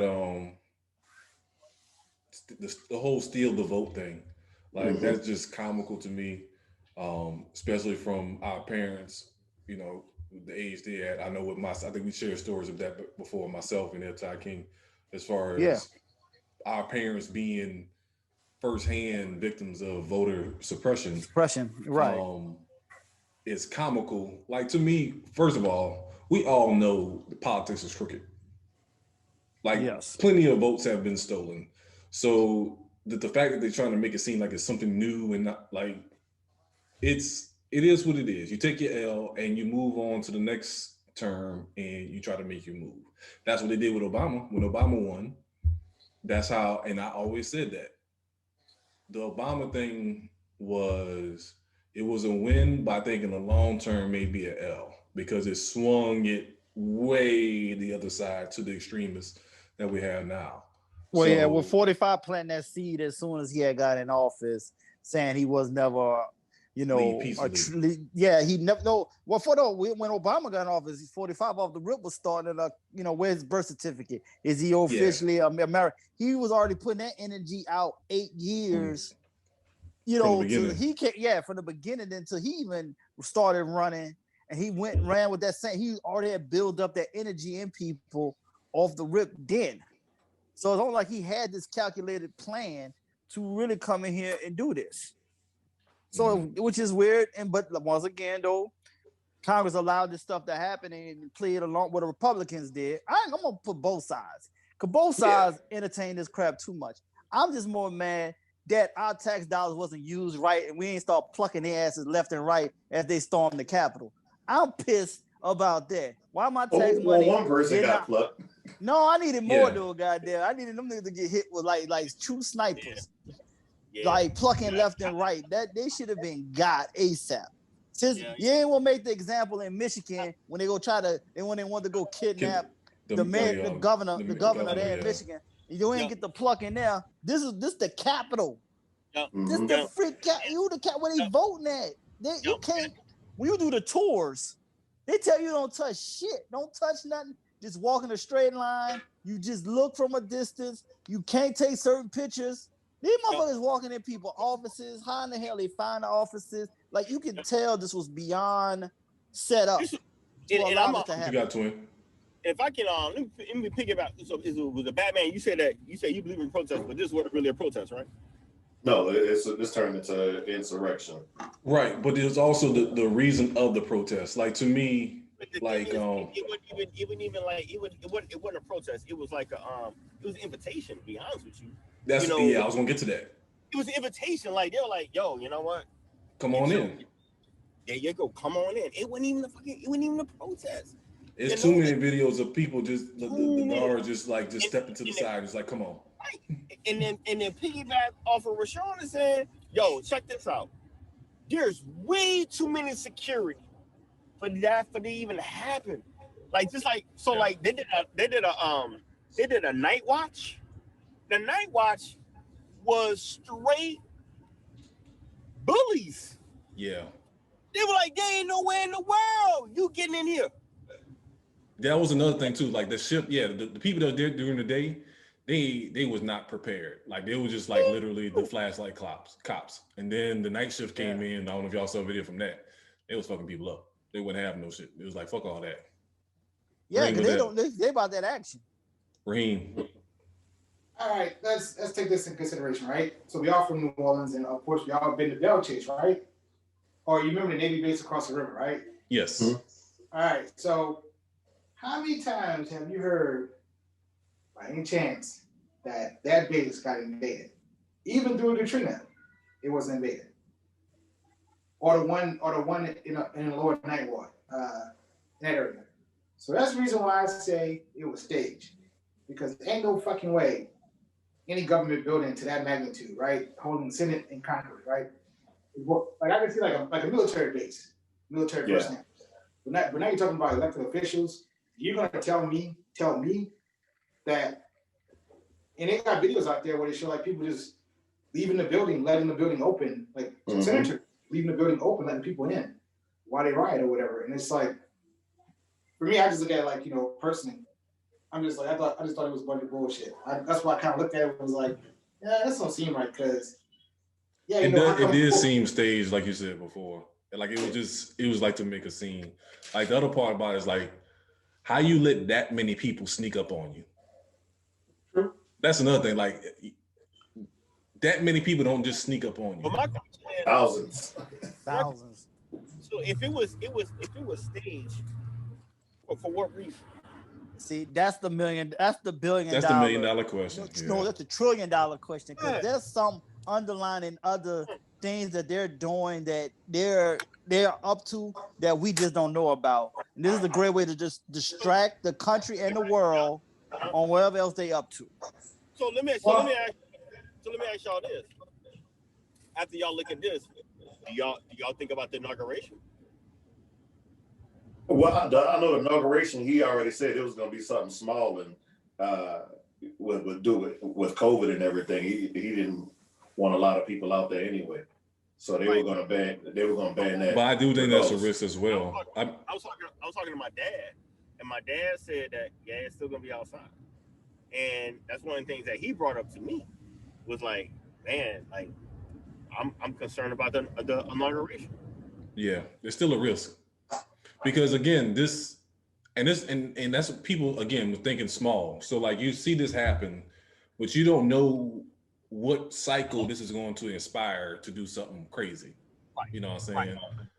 And then with the inauguration being small, and it with the capital being what the capital is, I'm sorry, man, but if easier opportunity. But it's you got 6,200 troops in there. Going in there, I think the scene is secure. I think the area is secured anyway. And I feel like this: if they go to any podiums, if they go to the podiums or the outside, they need to have bulletproof glasses around them. Well, they normally do that. They did that for Obama on his. Right. Yeah, did we think the same the Capitol? Did we think the same about the Capitol? It was secure. Right. That's another thing. It's supposed to be secure. 7-foot fence surrounding the whole premises. Ain't nobody coming in. This is going federal now. This is a whole another level now too. Now that the FBI is involved and they want to see what's going on. This is you got a whole different energy though. And y'all know my dad. He retired military. He took off for work the next day. Oh, really? He took off for work the next day because he was like, bro. He said, Sean. He said. The Capitol is supposed to be one of the most secure buildings in the world, not the country, the world. Yeah. He took off. He said, you know what? I don't even want to leave the house today. He took off. That's deep, bro. That's deep. Oh yeah. But once again, I feel like this. Once again, this is highlighting what that white privilege is to the highest level here. Right on. I feel this is now, like you said, once again, they just put put the cherry on the top of showing we are officially the laughing stock of the world. We will not get any more respect from other countries going forward now. And to piggyback off of what Sean said, you know what, to be honest with y'all, like this whole thing really shows how our democracy don't exist. If there is no democracy. I mean, for the most part, there is no democracy in America, bro. None. Hey, you and that dude, we losing you, Sean. You fading in and out. I know. You sounding highly drunk. I'm on my last order right now, and I'm about to be full time with y'all in a second. Yo. All right. Yeah. That was funny. Like, what the fuck is going on here? No democracy in America. No, you got a blooper for real, dude. I'm letting you know now. No, what I'm saying is, you know, the democracy in America, you know, it don't exist. It's broken. You know, and that's what my dad was saying. You know, he's like, there is no democracy in America, and he was like, you know, Sean, I'm telling you, you know, like I know you grow up and everything, but you know, he even said to me like, you need to get off the streets, like for real, like, you know, that's one of his fears. You know, you don't feel right. You know, he's just like, I fear that someone's just gonna scoping you out, and you know, they gonna jump. Yeah, the energy is crazy out here right now. It's been this lot, especially. Yeah, I ain't gonna lie, that Midwest and that, you know, area and some of these rural areas down here in the South, you gotta tread lightly right now, because their energy is all in their feelings, and they're gonna really be feeling some kind of way on the 20th too. So they're gonna be some people in their feelings that day. Well, I say like this or whatever. It's always a plan. And this is me just being completely honest. When it comes to government and government conspiracies and stuff like that, there's always a plan. Because my whole big thing right now currently is right now, let's just compare it to a movie, right? It was a movie that says, hey, you know, now we're gonna have a nation that's gonna probably over police us or whatever, so they can go ahead and control themselves. What movie was that? The Purge. Yeah. You know what I'm saying? So you gotta kind of look at it from an even bigger angle, where it's like, hey, look, you know, these situations aren't just done for anything. Like I said, that's the reason why I said it was set up. Because my whole big thing is on any given day, I can personally say this, on any given day, if that was to happen or whatever, that situation would have got resolved probably in the first 30 minutes. Yep. Yeah. So to say that it actually went on and it kind of carried on for like hours or whatever, and you know, I mean, you saw it on TV or whatever the case may be, the outcome of it. I just think that they look at, hey, look, you know, the American people are we're going to start acting even more secure now, because we're going to be like, hey, look, if they can do that, then what else? We need, you know, whatever the case may be. And that's just my point that I'm trying to. This is the other conspiracy theory. So I saw Carrie Hilson post this. So you see how they banned Trump on social media, right? Right. Yeah. You know, all these different outlets. It's kind of like a setup. So now it's going to set the president, like, it's going to set the standard. So now just because someone posts something that you don't agree with on your particular social media, you can block them or shut them down. So like, it can get to a point like Raheem was saying, like where it's going to just get to an over controlling situation where, you know, we almost there now. Like they do the fact checking thing, or they block your posts and all this and that and the other. They don't agree with it, but like now if they just going to just outright block mass people, I think it can get. Yeah, but at the same time though, do we really feel bad about this shit? Honestly, think about it though. Us just being black, shit, we used to this type of life any motherfucking way. This ain't gonna be nothing new to us. This is more affecting the white folks that now they feel like not used to being controlled, being followed, looked at, looking like a suspect off the rip now, or being controlled, or telling what to do. They have to mute themselves on what they say because they weren't, you know. We used to this life. This ain't no adjustment for us by no shape or form. That's more them gonna be in their feelings, but of course they're gonna want to point the finger at somebody. I mean, but that's the energy to find out who they're gonna try to point that finger at, because you did this to yourselves. So how do we get to a point of? How do we get beyond this? How do we get to a point of like equality? Where we get to a point where we ain't gonna see that in our lifetime. Democracy. I'll tell you that now. So yeah, Star Trek got it right. 300 years in the future.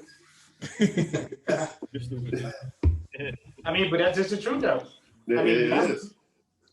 I mean, like, you know, let's say like this or whatever. What we doing? These conversations are for our kids, our grandkids, from our kids to benefit from. And that's the truth. It's like, you know, we kind of understand that or whatever. But of course, you know, we're a generation that we've been raised to we want the benefit of it now. You know what I mean? That's the reason why we live for today. So, but if you think about it, everything that we're fighting for us. I mean, as long as my grandkids can see it, I'm cool with it. You know what I'm saying? So one of the things I think about, to be honest, the one of the things I immediately thought about when I saw this invitation to the Capitol, whatever, or what was going on, I actually thought about Layla. I thought about her and her generation coming up, and you know, and this is so unfortunate, man. You know, we've come up and we're still experiencing the same stuff that Martin, Malcolm, and Medgar, and all these leaders that, you know, has come before us has been fighting for, and we still struggling with this shit. And I think about our kids. I think about your kids, Batman. I think about your kids, Rashawn. I think about my kids. I'm like, hey, damn, like, well, I'm glad you're thinking about my kids. To look forward to?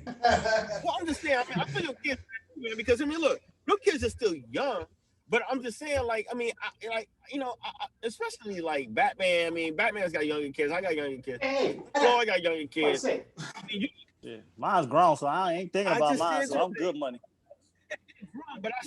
But I still lump them in the same equation, man, because they still got light years ahead of them as well. So what kind of conversation are we gonna have with our kids, man? Like, to me, by now, things should have like revolutionized. Nah, like, we should have these conversations. Nah, dude. Here's the thing. 60 years. Sean. We should have these conversations with our kids right now, bro. Dude. Like, this is like crazy. No, it's not, dude. Dude, we only been voting for 60 years, my dude. So, like, yo, we still got a long ways to go. Remember, we ain't been suppressed for 400. So, let's be able to vote for 60 compared to 4, man, that's two different worlds, man. So, that's why I said we ain't gonna see it in our lifetime. That's why we say, that's why we won't see this. We won't see no growth or change. We like this. There's growth and change happening, but it ain't gonna be where we never gonna see equal in our lifetime, unfortunately. We seeing some growth now. Okay. We get places. I can respect. We're doing things, but I think we do have.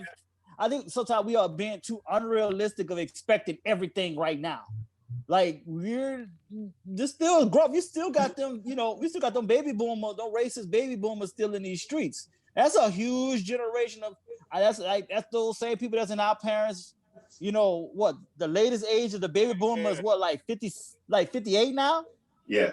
Like around that age, like 58 now, like the youngest, like that's the baby of the baby boomers of that age. So you still got another 20 years of trying to get a lot of these same type of energy people out of here.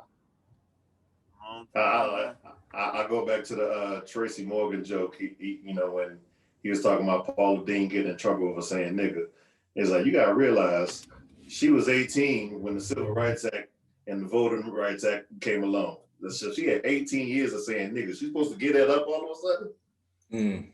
Yeah, exactly. That's supposed to change her vocabulary, her train of thought, like that's embedded. 18 years of thinking one way, you can't just change that quickly. And you still live in the Deep South? Yeah. So when she ain't on camera, trust me, it's flying all through that, around her circle with ease. Mm-hmm. So, you still have those type of people here, and especially in us, most of us being from the South, we know this energy better than others. Yeah. And I think that's what we see it differently than everybody else around the country, where they feel like we should be more equal because they have had a little bit more flexibility of being treated a little equal, a lot more equal than we've been treated down here. So that's why people feel like they can be entitled. But along with what Twin was trying to say too is like we still got too much conflict within ourselves to even be thinking about equality. And I think that we have. I mean, I look at Martin, look at Malcolm. I just like a lot of civil rights leaders who have put in the work. I mean, put in the work, and we still at the same damn spot. Dude, that's in our DNA as blacks, dude. I don't know why we are built like this, but that's our DNA. Remember, we wouldn't be here if it wasn't for our own people. Like we just have this. That the crabs in the barrel mentality has been within our souls. I don't know why it's like that, but I don't know. I would love to. That's something I would like to be able to go back to see what happened within in Africa that had these guys that had this type of mentality of us not treating each other with no kind of respect or love. But I just it's placism. See it. It's right. placism. It's placism. Every society has its hierarchy. Regardless of color. But our shit is grimy though, nigga. Like we don't like to see nobody else get their shine on at all. We ain't trying to help for 1 second. Like nigga, what I'm telling you for. Like we get nigga will get pissed, to try to help somebody else out where all these other, nationalities, they got each other's back. Oh, that's like this or whatever. It's kind of more so, this is kind of me being honest, whatever. Yeah, we do highlight that every other culture has a system to upbring their families, but that's not necessarily clear because it's kind of crucial in there. I say no, it's grimy with this shit too, but at least they show some forth effort. Like at least you got some that will work for their owns and everything. At the end of the day or whatever, that's why you see a lot of them kind of be banned from their families or whatever the case may be if they don't get in line. So say for us or whatever, we'll fuck over each other, but still in the back of our head still fuck with each other versus them. But also too, I've seen this firsthand. The government helps a lot of these immigrants that come in too. Like I know from Asia and South Pacific, because I worked with this Vietnamese family once at one of the jobs I had in Dallas, and they said, well, yeah, we finally got our money. $100,000 from the government, and so we're gonna start open our own shop. I'm like, why is the government giving you $100,000? They're like, yeah, we're immigrants, and that's what they do. We're like, what you mean that's what they do? It's like, yeah. And I remember when they used to get a tax. Remember they had to pay taxes for so many years when they first moved here. Also, once they became a citizen, also. So that was another thing that they had as an advantage too to help out with them. Where, like you said, that's why we good old America. When we gonna get that break, right? When we gonna get our break? And that's like, shoot, I ain't gonna lie, they just give us 5 years without paying no taxes on shit, nigga. I'm good money in these streets. I can just at least give us some type of reparation on some shape or form here. But we know that ain't gonna. Was too long supposed to happen? I ain't go to school, so that ain't mean shit to me. But what about your kids? Niggas ain't worried about them either. I ain't contribute to that. That's their problem. Mine's gonna learn the hard way, my nigga. I'm different from y'all. Y'all know that. Hey, you got domesticated. Act right. That's a whole other. That's two different worlds. Sequel. This is the sequel. Yeah, man. I'm on my second act in these streets, nigga. Fuck that first act. I'm on the second act. What is you talking about? I ain't worried about that shit. I know, but I gotta say it. It's like he on season 2 of The Wires. What the fuck the doc's got to do with anything? that's where he at right now. Right, exactly. I'm like, my stuff don't have nothing to do with that first season. We ain't going back to the first season. We ain't even worry about that no more. So that's a non-discussion for me. We'll say season 2 is definitely highly underrated. As far as the big picture. Oh yeah, definitely. I loved it. But everybody was I didn't like it the first go around, but after I sat there and really paid attention, it made a lot of sense. Yeah, I was all in. So I was good to go. Yeah, after seeing that and then reading Frederick Douglass, like, oh, Baltimore Docs go back centuries. All right, let's take a quick break, and we'll jump back in with our potentially new segment. All right, next up, new segment here. Since we all officially domesticated in the building. Damn, it's crazy. You know, who would have thunk it? Look at God. Look at God. Exactly. that Paul Rudd, not me. Not me. I think everybody can relate to this, and it probably go both ways, male and female. Well, Tony Love, you explained it. This is your thing. Go ahead. Yeah. So the other day, I woke up and I was like, I asked my wife, hey, you want me to get you some breakfast? I feel like you might want some Chick-fil-A this morning. That homophobic breakfast. They're like, yeah, I'll text you. I'll text you order because I dropped my son. He's back in school. I dropped him off, and then I was gonna head straight to Chick-fil-A. And then on the way to Chick-fil-A, hey, since you're going to Chick-fil-A, why don't you pick up the Target order? And I'm like, fuck. So is it, I was like, and I sent it out to y'all, this might be a possible thing, but is it a woman thing or is it my woman thing? If I'm going somewhere, since I'm going that way, does your woman ask you to do something since you're going a certain place? Her get her to do the errand? It don't even have to be in that direction. I can literally leave the house. Is there anything you need while I'm out? No. See anything else you need from the store? No. When I'm in line checking out, I guarantee you I'm gonna get a text. Oh, can you get this? I'm not getting out of line. Fuck it. They ain't got no more in stock. I'm keeping moving. Hey, believe it or not or whatever, in some cases, it don't go away from the ex or the main one. You get it both ways, depending on how cool you are with your people. So it's universal, bro. It's all of them. Even your side. That sounds like a you problem. Exactly. But yeah, that's definitely. I think that's I think that falls in the category into a woman thing and not just my woman thing. I think that might be universal. I haven't made it to that stage yet, but I know it's coming though, so I'm already bracing myself for it. Well, since you're out there, yeah. Yeah, like another one I had. Well, I'll throw my mom under the bus. Oh Lord! I was out, finishing up the last of my Christmas shopping, and like, hey, are you out right now? I was like, yeah. You think you can stop over by the house right quick? I'm like, what's going on? I just need you to stop over.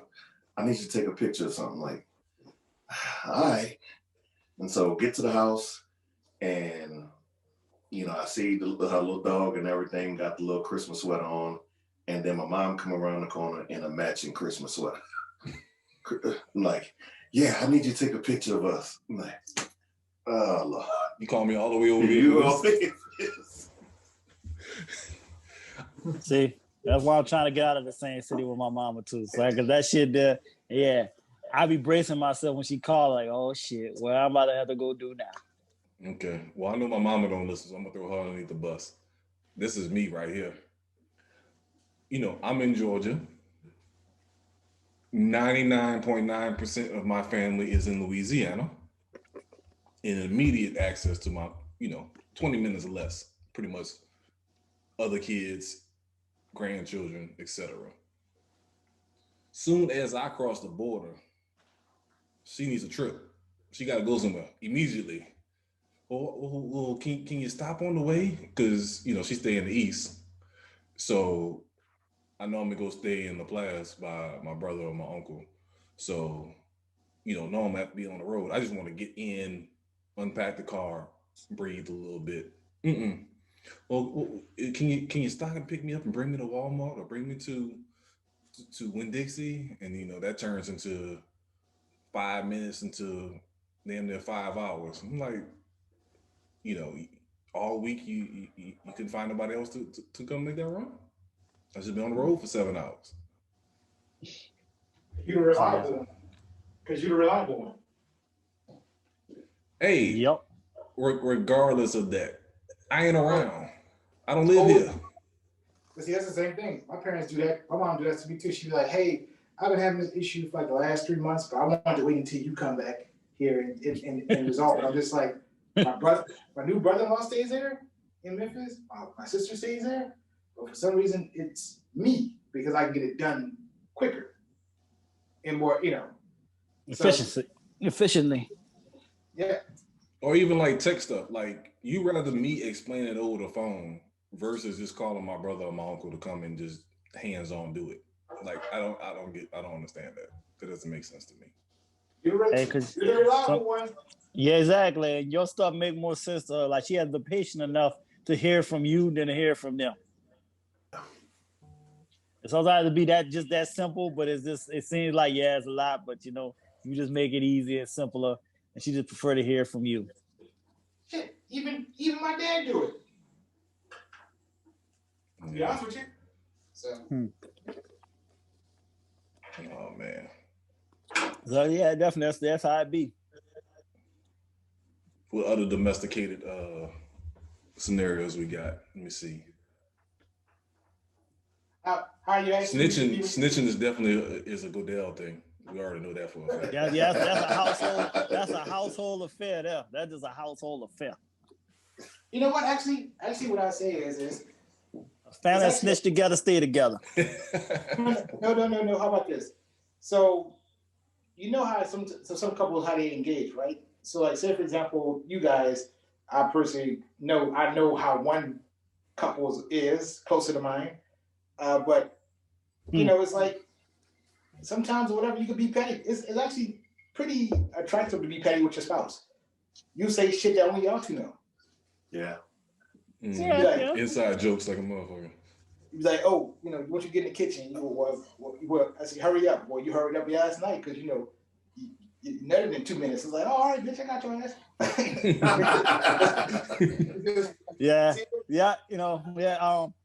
Raheem Goodell, he witnessed that the other day with me and the significant one.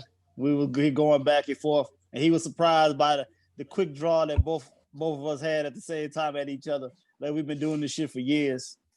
Yeah, it was couple that ribs together, stay together. Yeah. Somebody say romantically ribbon. Yeah, I mean but that's really a thing. I think all couples who really know each other, they do that. They romantically rib each other, and it's like a thing of I got your ass next time type shit. You know what I mean? Language of love. Right. But my whole big thing was it was funny seeing a bald-headed one argue over socks. That shit was hilarious. That was perfectly arguing about socks. Ankle socks versus the long Nike check socks. That shit was hilarious. He had a valid point though. I do give him that. But that shit was hilarious. So wait a minute. So I mean, I wear both, but what's wrong with one or the other? There's three. You got the 3 levels of the socks. You got ankle, and long. You got the no-show joint. The ones that just don't show at all. Yeah. And then you got the true ankle ones, right. And then you got the the traditional long ones. I'm anti-long ones because who the fuck gonna know you got a Nike sock on with the long one? That's fucking useless. It's not gonna be seen by no shape or form unless you wear shorts with long. It looks questionable to me. I disagree. It's not that the fact that I get what you're saying. It's age related. So if you're a hooper and you young, you wear long socks. Cause like you said, you're wearing shorts and people can see it, or you at the gym or whatever. The ones I got now, they're more functional. I wear the longer socks, the compression shit, because I get leg cramps. So no. See, that's what I'm saying. But that's compression size. That's different.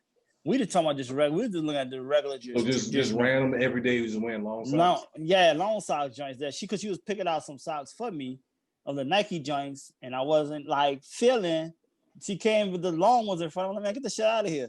I was like, and that was exactly how I said it. And that what made him started. That what made that nigga start laughing like, I said, yo, get the shit out of here. I don't wear that shit. And I like, and then even when I saw the ankle ones, I'm like, I said, that make me feel kind of grandpa-ish.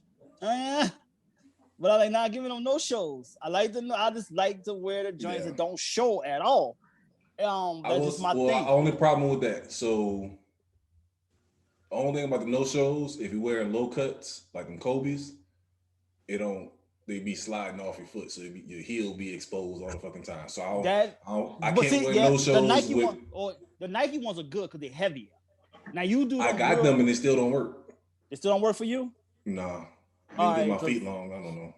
God, yeah. See me, you know me. I'm part of the. I'm part of I guess the little foot gang and shit. Since I only wear like from like 8.5 to 9s and stuff. What size you wear, man? 12, 11.5, 12, depending on the shoe. All right, because I for socks, like I know if I wear 14, so most of the socks go up to like 12 or 13. Right. And so, but when I do get the 12 and up, it's actually too long. Yep. And so that heel is like in the back of my. Yeah, it's raised up. Yeah, it's all crushed up back there. It's like on your Achilles. Yeah.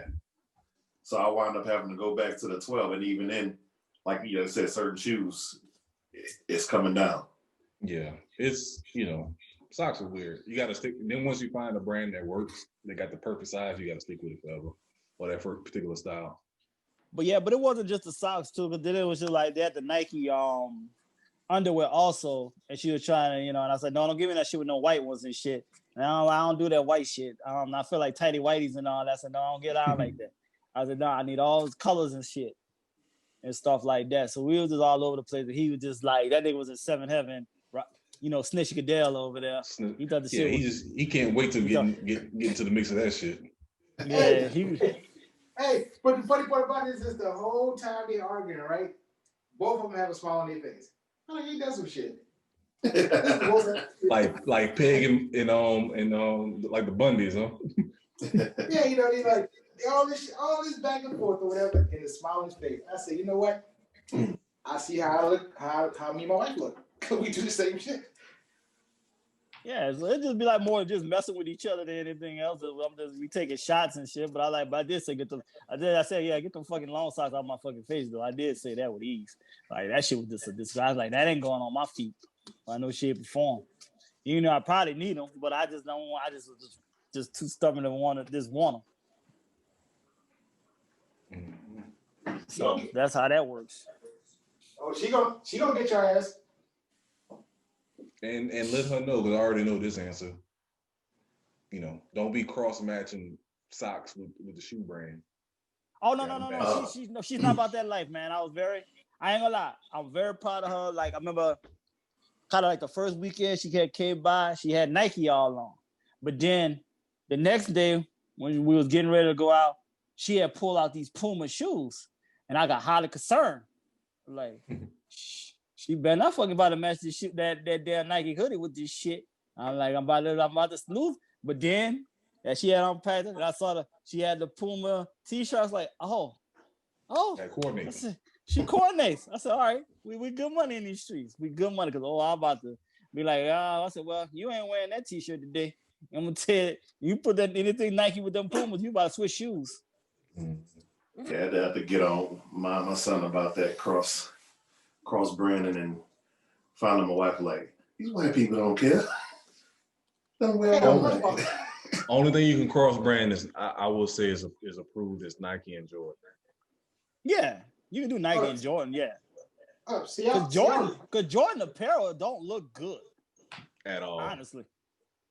So it really matters because I wear like an Adidas. Yeah, it matters. Yeah, we know you don't care. Okay, all right. We already know that. That's why this conversation won't even involve you. Go back and build. Oh Lord. 35 to 7. See? Who's up? Or Halftime. Cleveland. Who's up there? Cleveland. Oh, really? Oh, wow. Hooper just scored.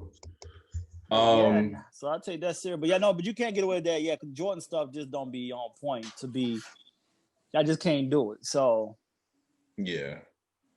It's tough. Like I think Jordan, I put this. Jordan stuff is just real simple. It's just like a plain t-shirt or plain sweats with just the Jordan symbol on it. At least Nike actually put some thoughts into some of their shit. You know what I'm saying? Like as far as being creative. Yeah, even I don't know, that jump man just bothers me on clothes for some reason. Look good on. It just you don't say. That jump man just bothers me. I don't get it. Like I don't even like when they do the retro Jordans and they put the jump man on the back rather than the Nike Air. I get pissed when I see that shit. Yeah, I don't touch that. It's not the same. I don't like rebuying that shit. Yeah. Speaking of, you see the new Jordans, the Iverson Georgetown shits? The Russell Westbrooks. Mm-hmm. They're pretty fresh. They're on point. Westbrooks, I ain't gonna lie, the Russells is like pretty much his best shoe outside of his under the Jordan brand. Yeah, Russ, could they be off the wall colors? They be off the wall colors, but the off the wall colors be on point though. So I actually give Russ stuff, I can never find it in my size. If they always sell out the first day, and then I can't find them. So right. But they be so. And that's actually kind of weird. Only stuff I buy everything of.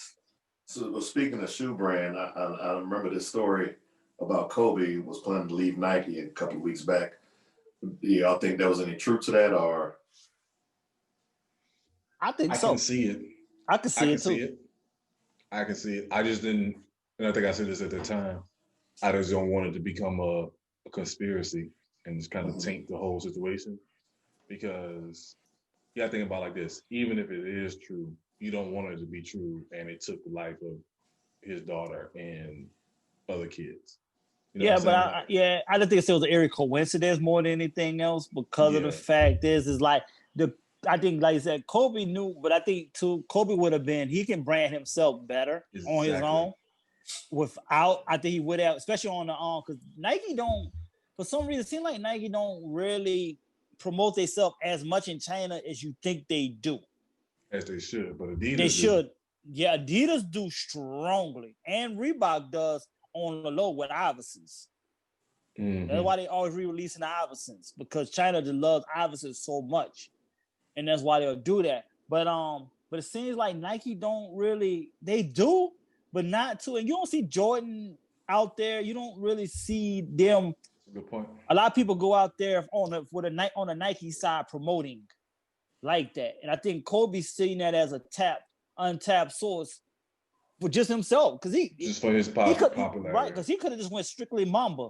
He could just name the shoe Mambas. That's a marketable fucking name. Yeah. But the rip. Because even Steph Curry is out there promoting it. Yeah. See? From none on. But like I said, I just don't want it to be that ugly stigma, like I said, because it's more people attached to it. It's so, because remember, the same theory was Tupac. He was playing lead death row, which I think is true too. Well, yeah, he definitely was. That was a given. And, that's what, the Suge set up or whatever. Well, that's a given.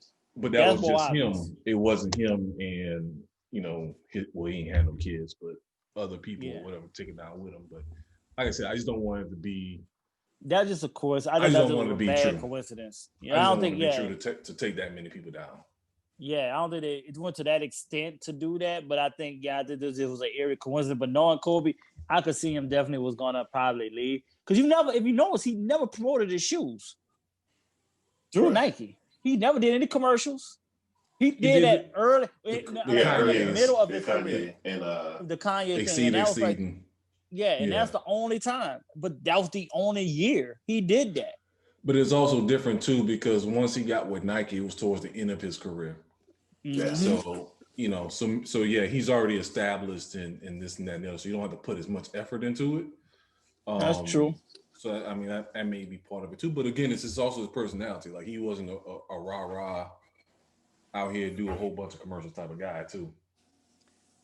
That's also true too.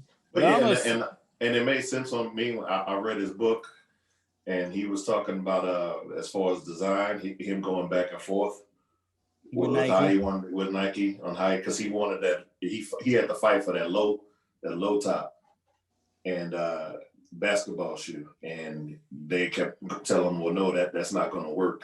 It's going to be more injurious for players to wear that. And it's like, well, there's athletes that's more athletic than basketball players that's wearing those low cuts now. Like, what are you talking about? Soccer players. Wear low cuts and do way more than. And that's so funny, but that's true though. And that's so true though. And I will say this though, those Kobe's that I had was the most comfortable basketball shoe I've ever worn. Like, I need to get me some more once the run gone, but like that's the most comfortable. Like, yes, I agree. Yes, your ankle is exposed, but most players, you tape up your ankles or you wear ankle brace to some degree. Anyway, as far as the like, I know my players, they used to get custom insoles to like fit your foot. These come with that type of style insoles already. So like, it's like literally you stepping on pillows and that shit. Like that shit was just, like I said, it was a great design. And you would think, like you said, because you're wearing low cuts, you would twist your ankle more. Mm-hmm. My ankles are shit. And that wasn't the case. So I get what Nike was trying to say, but it wasn't true. Yeah, because that's the same way, like you said, with soccer, but they all running, twisting, turning, cuts, flipping and stepping on other people's feet all throughout a whole game, flopping, jumping in the air and trying to come down, and you're gonna come down on somebody most likely too. So like you said, there's no difference. So he made a great point there. Yeah, and those are cleats, so them cleats can get stuck in the grass too. And on top of that, if you can fold up too. Yeah. So, that's another great point. Mm-hmm. But the fact that he had to fight for that. So. Yeah. It's crazy. Next thing I want to bring up. So, one of our favorite, at least I know for me and Ebbtide King, one of our favorites basketball teams when we was growing up was the Fab Five of Michigan. Rumor has it that Chris Webber is developing a TV show about the Fab Five, like Jalen Rose did a documentary on. However, Jalen Rose is not being included in the development of this. I know we already got an inside joke being pissed off anytime Chris Webber's calling the game.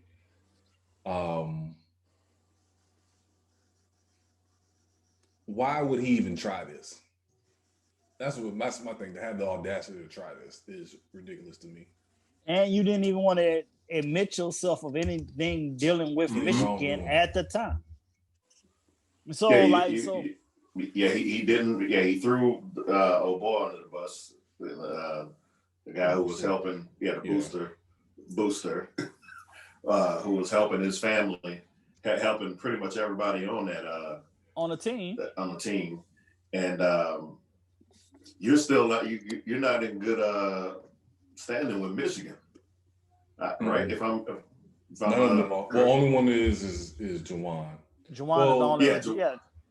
But Chris. Yeah, until he admits anything, I think that's what they said. Until he admits. So I don't even understand how any of this is a thing. How does he turn this into?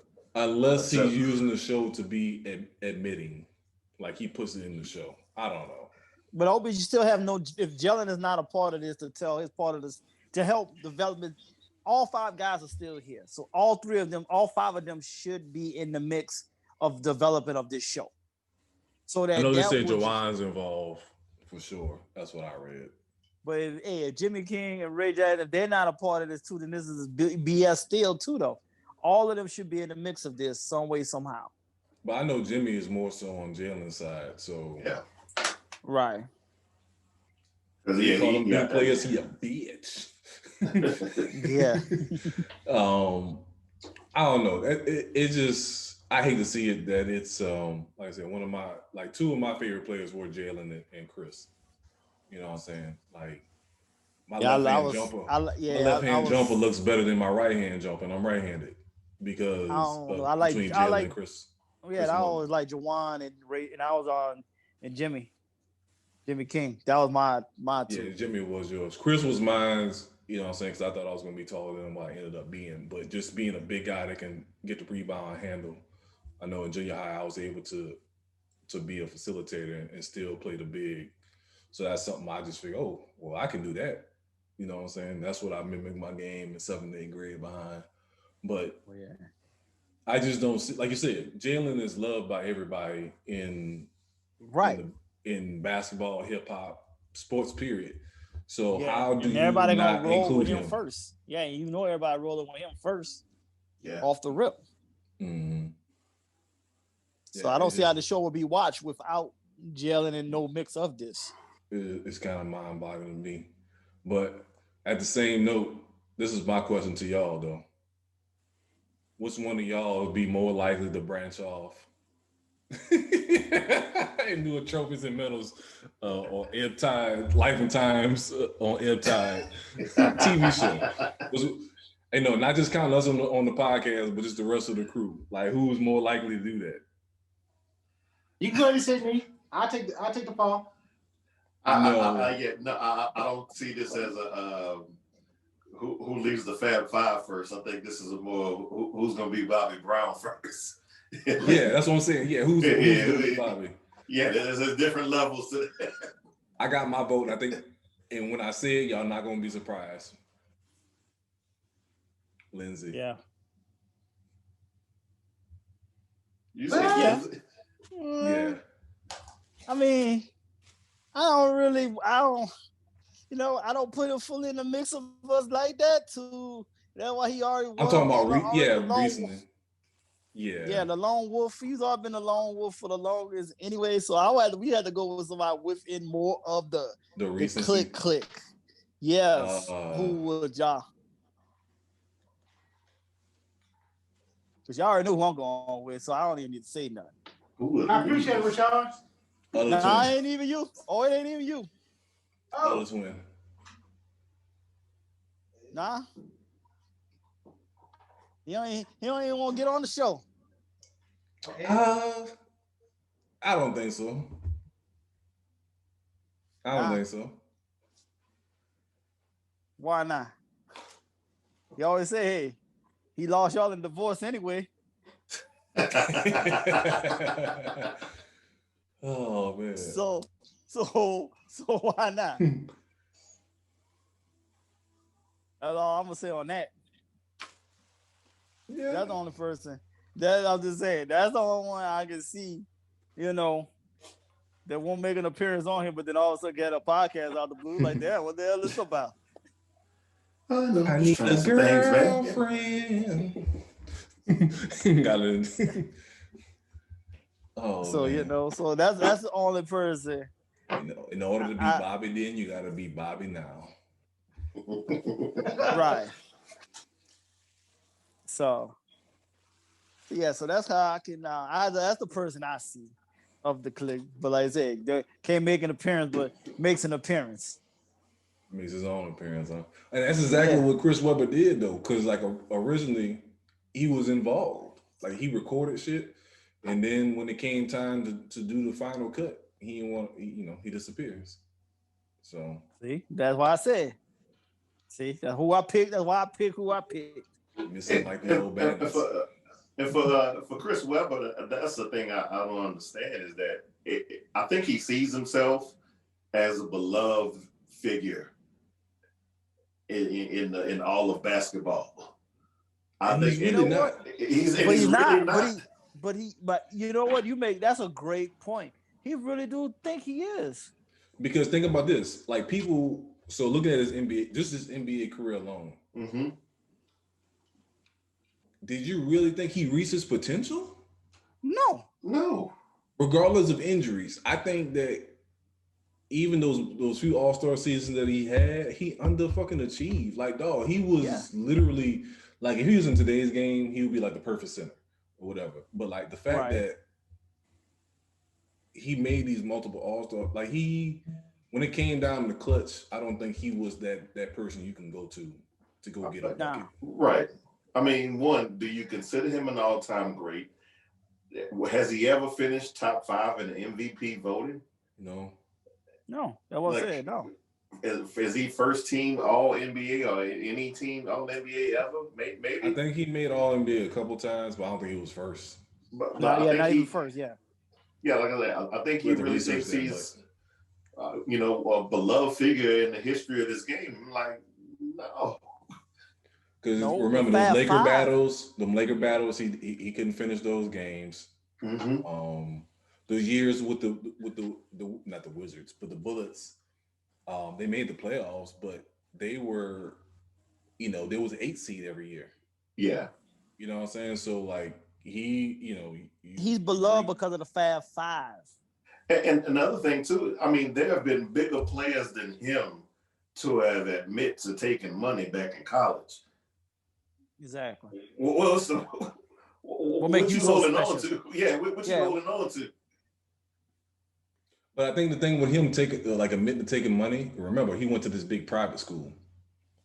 So it kind of it's kind of being admitting that you needed the money. You know what I'm saying? I think it's part of an ego thing of it. But he got into that private school off of his scholarship. Yeah. I know what I'm saying, but regardless of that, you still thinking you're their equals. Because that's who you're hanging with. Like you say, he from the hood and staying around the corner from Jalen Rose, but you're going to school with these, rich kids. You know what I'm saying? So I think that might have been part of it too. Like,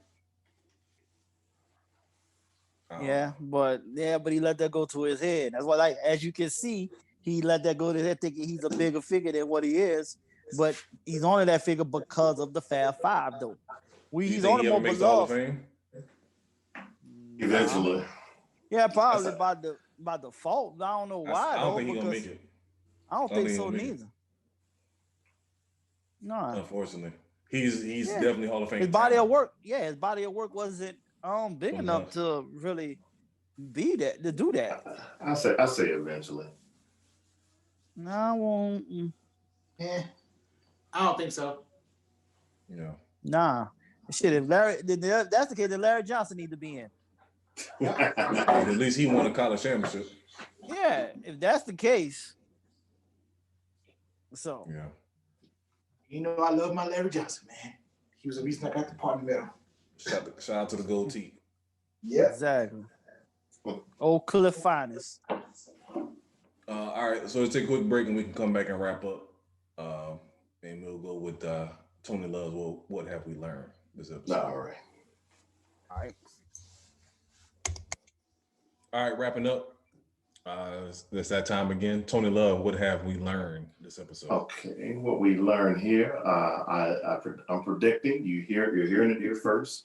The Rams will beat the Packers decisively. 2, Carson Wentz apparently is a better quarterback than Deshaun Watson. Who knew? Equality amongst all American citizens will not happen in our lifetime, unfortunately. We won't see that. I'm looking forward to Star Trek years. 4, cross-branding is highly suspect. Unacceptable. Unacceptable, even better. Unacceptable. Number 5 is the question I posed to our audience. Who will leave to do their own podcast? Who will be the first to leave to do their own podcast? Who will be Bobby? Who is it? Who is it? And for the last one, Chris Webber is a beloved figure in the history of the NBA and all of basketball. In his head. In his head. In his head. Oh, man, I hate to say it. I love some Webber. You took money, bro. I love some Webber, man. I hate to say it, but yeah. And get some, just for all of us, if you our inside joke, get some broadcasting classes, bro. That's all. Just not saying we're the best that's out there.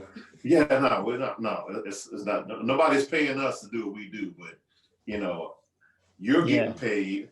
I'm paying to watch the game, but then I gotta get your shit.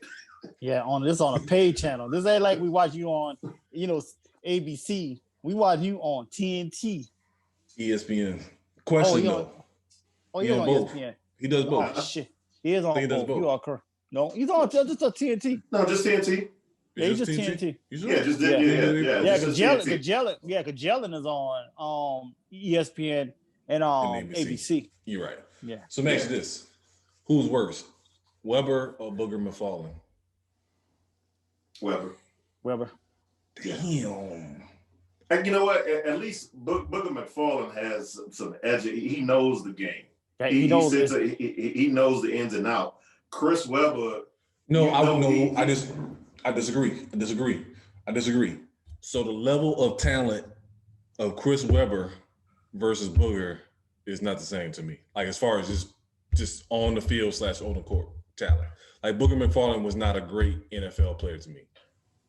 No. But he knows the game. He knows the game. But he still knows the game. Yeah, I can listen to McFarland explain it to me. I can't listen to Webber explain shit to me. I can't. Like Booger to me is like Captain Obvious. I can see that. That's how I see it with Booger. But Webber be reaching. He just be pulling shit out of the sky. Yeah. That don't make no fucking sense at all of what the game going on. He'll repeat himself too many times throughout the game saying the same fucking thing. Mm-hmm. That's the shit that irks me the most. And I'll give you a case in point too. If Webber was on ESPN, Webber be gone. Remember, because Pete this, because like ESPN don't play. Because remember at one point they was trying to get Rip Hamilton in the game, and he was fucking up, and they got him out expeditiously.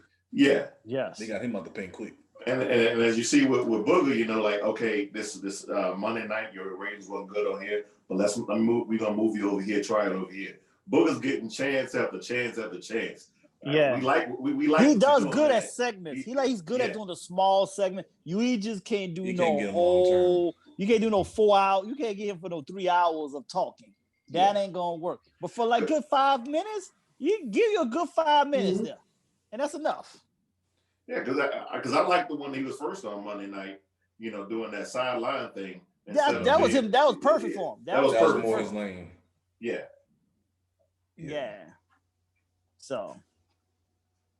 But nah, Chris, get some classes, bro. Please, or just go away. Honestly, because I haven't. Is he even on 2K? Is he commentating on that? Yes, unfortunately. Yes, wow. He is. And it's funny, because I mentioned that to somebody. I was like, I can't get away from this motherfucker. I can't even turn on the game. and like they got like Shaq, they got like Bill Simmons. They got the I can't stand Bill Simmons on there. Yeah, he's a little extra on the game. But yeah, they have Chris Webber on there too. That shit was hilarious. I think can't get away. Damn. Yeah. Well, I would never buy 2K then. I'm glad I don't play games no more. Nah, 2K is worth it. Yeah. I just guess I have it on. I could turn the commentating off then. I'm about to say you can turn it off. That's what I do. I listen to music when I'm playing, so you can just turn that shit off. Yeah. The black top on there is worth it all. Yeah. Just playing the park and playing all you can either do the park or you can do the rec center shit. I kill my son with Shaq and Sean Kemp every time. Yeah, this nigga playing bullet. Huh? 2-on-2, Shaq and No, we play 5-on-5, and my first two players is Shaq and Kemp. I can play bully ball to the highest level. I can fill in the rest. Mm-hmm. You can just get anybody else on. Yeah, from that point on. That nigga straight playing full bully ball. God damn. You damn right. Yeah. I need to show you videos. Like the 2K is highly disrespectful. Like yes, it is. Animations and shit like you just straight catching alley-oops, nuts in the face type dunks and shit. Yeah, well, when Giannis finally, when they put him at that superstar level, I played that first game. I had 36 points, 18 boards, 12 blocks. I was like, well, Greek freak. Yeah, when you playing 5-on-5 and you playing with a superstar, he gonna play like a damn superstar. Like he gonna ain't no playing with Kelly Tripucka and think you gonna get buckets. Damn. Think about Kelly Tripucka. That ain't went to the archives on that one on us. Yeah, man. Yeah, so you get them all-time greats on there and just ball what this motherfucker used to do. Mm-hmm. Watch out there now. Ebbtide King, what you got in closing? Man, I'm just still mentally drained from Twin earlier. This is a key real with you. Like that shit was really, that was just disturbing me. So that's what I learned is Twin is very passionate when he's wrong. Sorry, it is what it is. Like I'm sorry that especially if it don't make no sense. So that's what I learned today. I'm glad that Snitch Goodell was over there entertained with me and my lady arguing over some socks. I'm glad he was human for the day. Yeah, why did you go over there? It was just a little couples get together. No, he FaceTime. No, he hit me up on FaceTime. He was at the mall and he just came out and he hit me up and I just hollered at him real quick. And he was just entertained while we was in the mall and stuff like that. So no, that's why he was just entertained for the moment. Hey, it went from a possible 10-minute conversation to I went in the mall with them to 2 different stores to the parking lot to prove a point. Then we drove for a good 10 minutes. So it was a good hilarious moment. I give it that. So Ryan Goodell was entertained by me and the missus there for a few minutes. So, and other than that, everything that Tony Love brought up is pretty much was the good things that I feel like I learned also. So today was a light day for me. I'm still, like I said, I'm so drained by Twin. I'm just useless right now. I think it is really, he just took the soul out of me. I hate to be that guy. I get what Twin is saying on this part, as far as giving up a lot to get him. I agree with that part. I don't think giving up a lot. I just said a cap. I get the cap money. I get the cap money talk at the time, but I gave you a solution with the cap money. Yeah, you did. You did. I'm all for it. I hope that this happens. So I said you want me to tag the Saints on the post? I'll tag the Saints on the post and see if they agree with us. Yeah, do that. Yeah. So I get what you're saying as far as sacrificing. Oh, I want a 1%. I want at least a 5% finder's fee on that trade. God damn it! Now I need a couple of dollars off. They use that shit. I need a couple of dollars. Well, this is my point on that. How it's not going to work. Carson Wentz is not as accurate as Drew, so it'll never work. Right. Carson Wentz is not as accurate as Drew. Yeah, so it'll never work. Mm-hmm. Taysom Hill is more accurate. Taysom Hill. So that's what I'm about to get to. Like with Carson Wentz. Now I will say this. Carson Wentz at one time definitely was. He should have won MVP. If he 17 before 17. Yeah, he was balling out. Mm-hmm. So on that note, because they about the same age, on that note, again, this is the biggie theory. Deshaun could fall off too. Like it's a possibility. Because who could have saw that coming from Carson Wentz back then when he was tearing the league up? So you never know what happens with people. You know what I'm saying? He ain't been the same since he got hurt though. Right. The first time. He just never really bounced back from that mentally. Who say Deshaun doesn't get hurt? He already tore up his knee. He's been hurt. Yeah, he's been hurt. He's been hurt and it still like came back and won a national. That's his rookie year. That was his rookie year when he did that. He's still been somewhat balling to a certain extent still. But again, even with all of that, like I said, that's his personal opinion. That's his preference. Well, it still made my head hurt. The Buffalo Bills thought it was a good idea to play Nate Peterman. So people have their ideas of what a quarterback is supposed to look like. You know what I'm saying? That's true. So that's just their personal preference. Yeah, but hey, wrong is still wrong. Well, technically, you gotta look at schemes. That scheme won't work for Carson Wentz. You know what I mean? What's the Saints? Yeah. Quick decisions. Too quick for him. That's too much. Yeah, you gotta think. He holds the ball quickly. He holds the ball too long. That is true. Mm-hmm. Yeah. He does. Well, for Yeah, Deshaun, that's right up his. For Deshaun, that's right up his alley. Yeah. But I will say this though, for both of them, Sean Payton will be an upgrade in coaching. Yeah. He'll be in a good Either way. situation. Yeah, like I said, I would say this. I wouldn't have a problem if Wentz did go to the Saints, but I'm saying if you had to pick an option. I'm taking Deshaun, a million times over.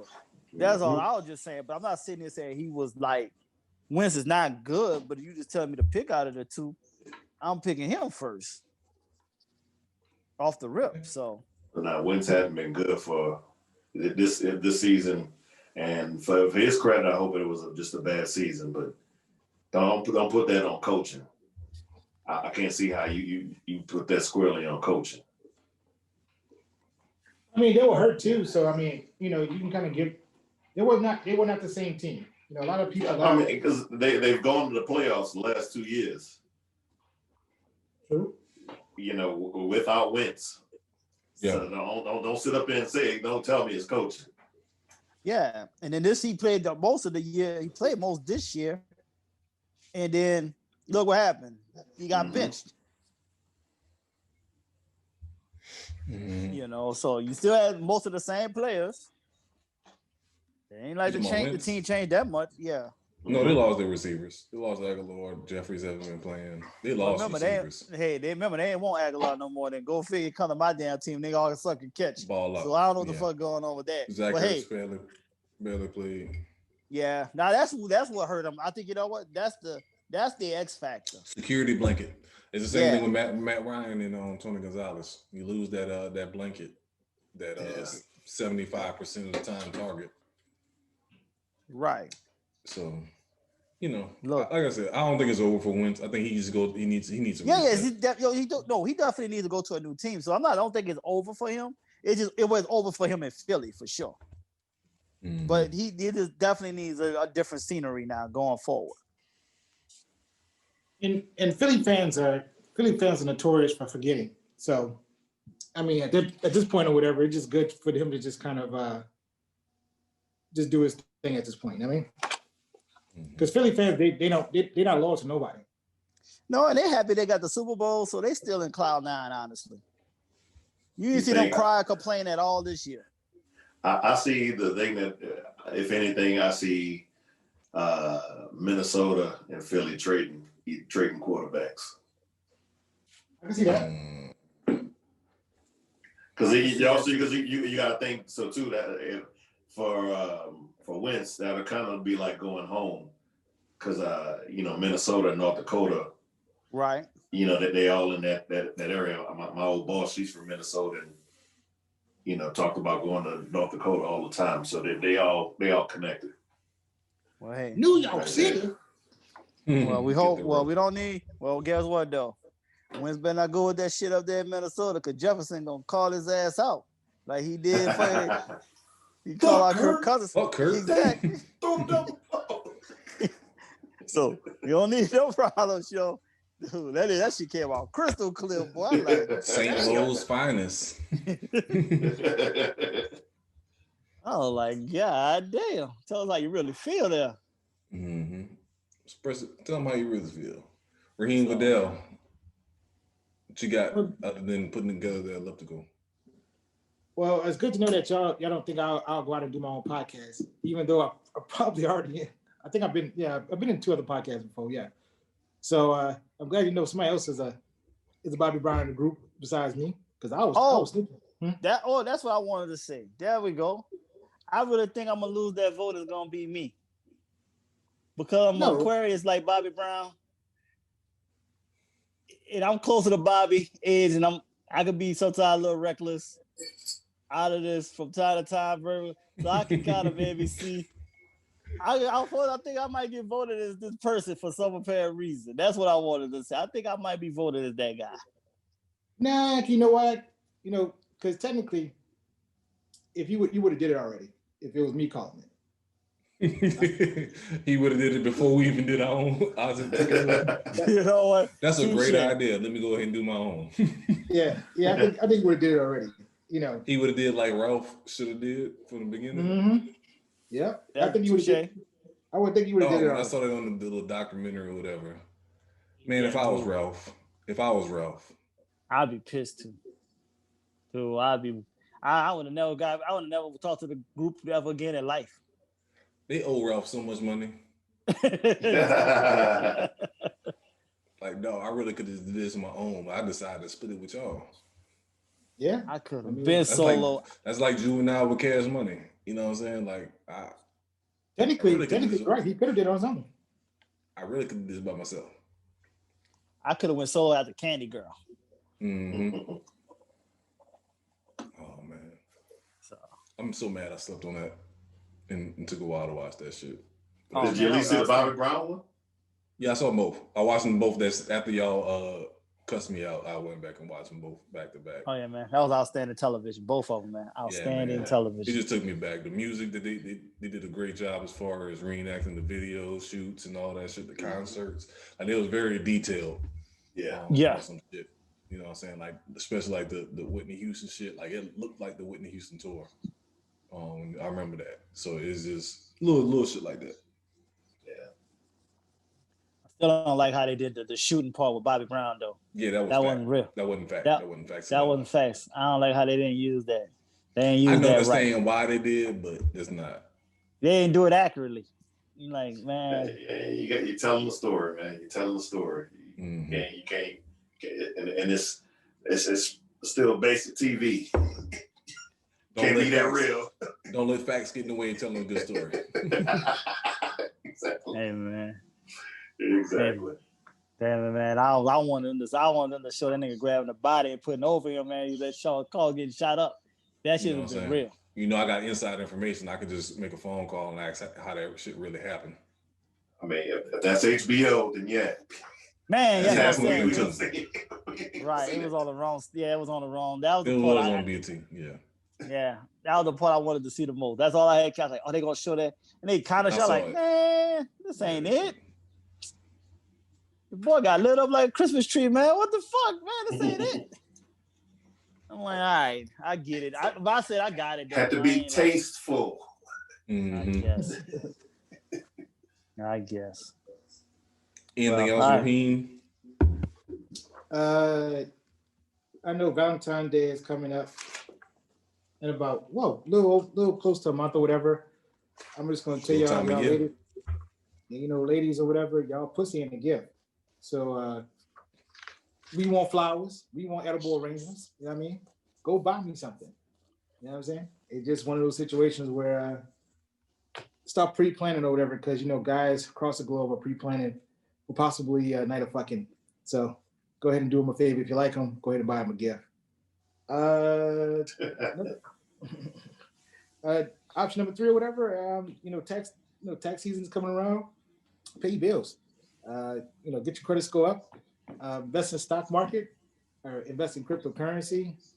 Do your research, because I know 2020 was like mostly a shithole for most people, but time for us to kind of grow up as our people. How about that? It's time for us to grow up and start taking accountability. So start investing, start saving, invest in things, not for now, but for 10 years. I'm not necessarily saying it has to be stock and investment, but find something that you can pass on and stop wasting your time. Another thing, stop wasting your time on social media talking about how single you are. It's just starting to get old. Because I don't post on social media how married I am. So, you know what I mean? I'm domesticated, and, it is what it is. But, stop doing that single shit. That's just starting to get annoying. Married AF. Oh, shit.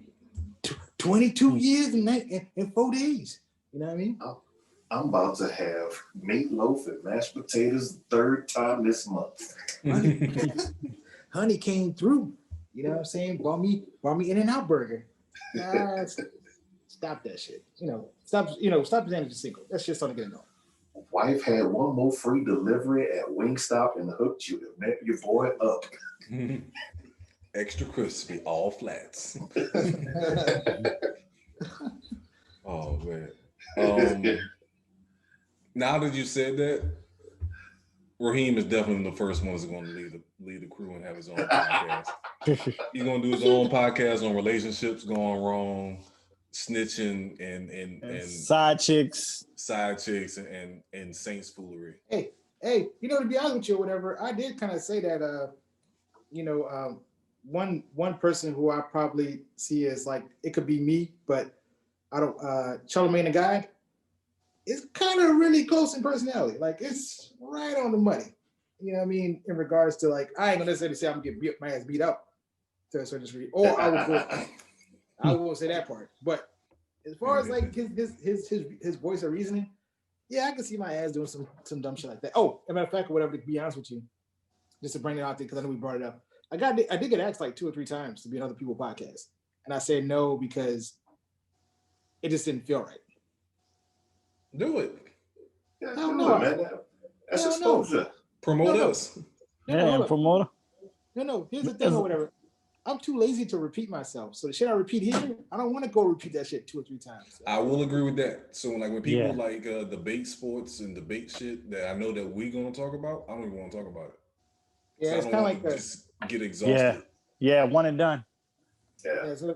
So I will say like doing multiple podcasts is cool because I know a lot of people do it, but it's kind of like let's say for example, what's his name, Joe Budden, right? Remember how many podcasts he was on at first? How many he doing now? This is one. Yeah, this is the one. You know what I'm saying? So you get kind of repetitive. It gets repetitive and exhausting to kind of repeat yourself. It's like having multiple arguments with your spouse. Yeah.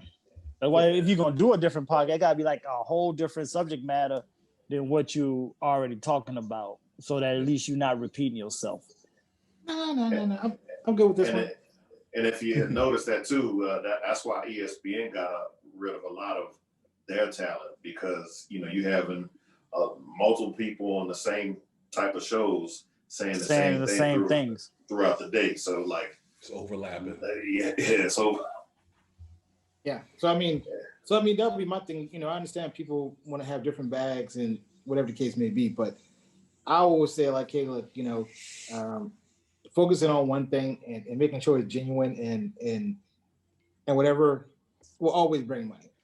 Well, it might not necessarily bring money as quickly as probably you want to because this is one stream avenue, but I will say sometimes having your hands in a lot of bags, it just as flawed as being lazy with one. Mm-hmm.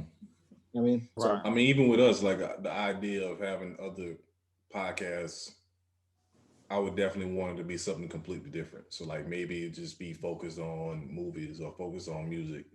Like it has to be completely different from what we do mainly here. Like you said, it gets to a point of where it's overlapping too much and exhausting. Yeah. So exactly.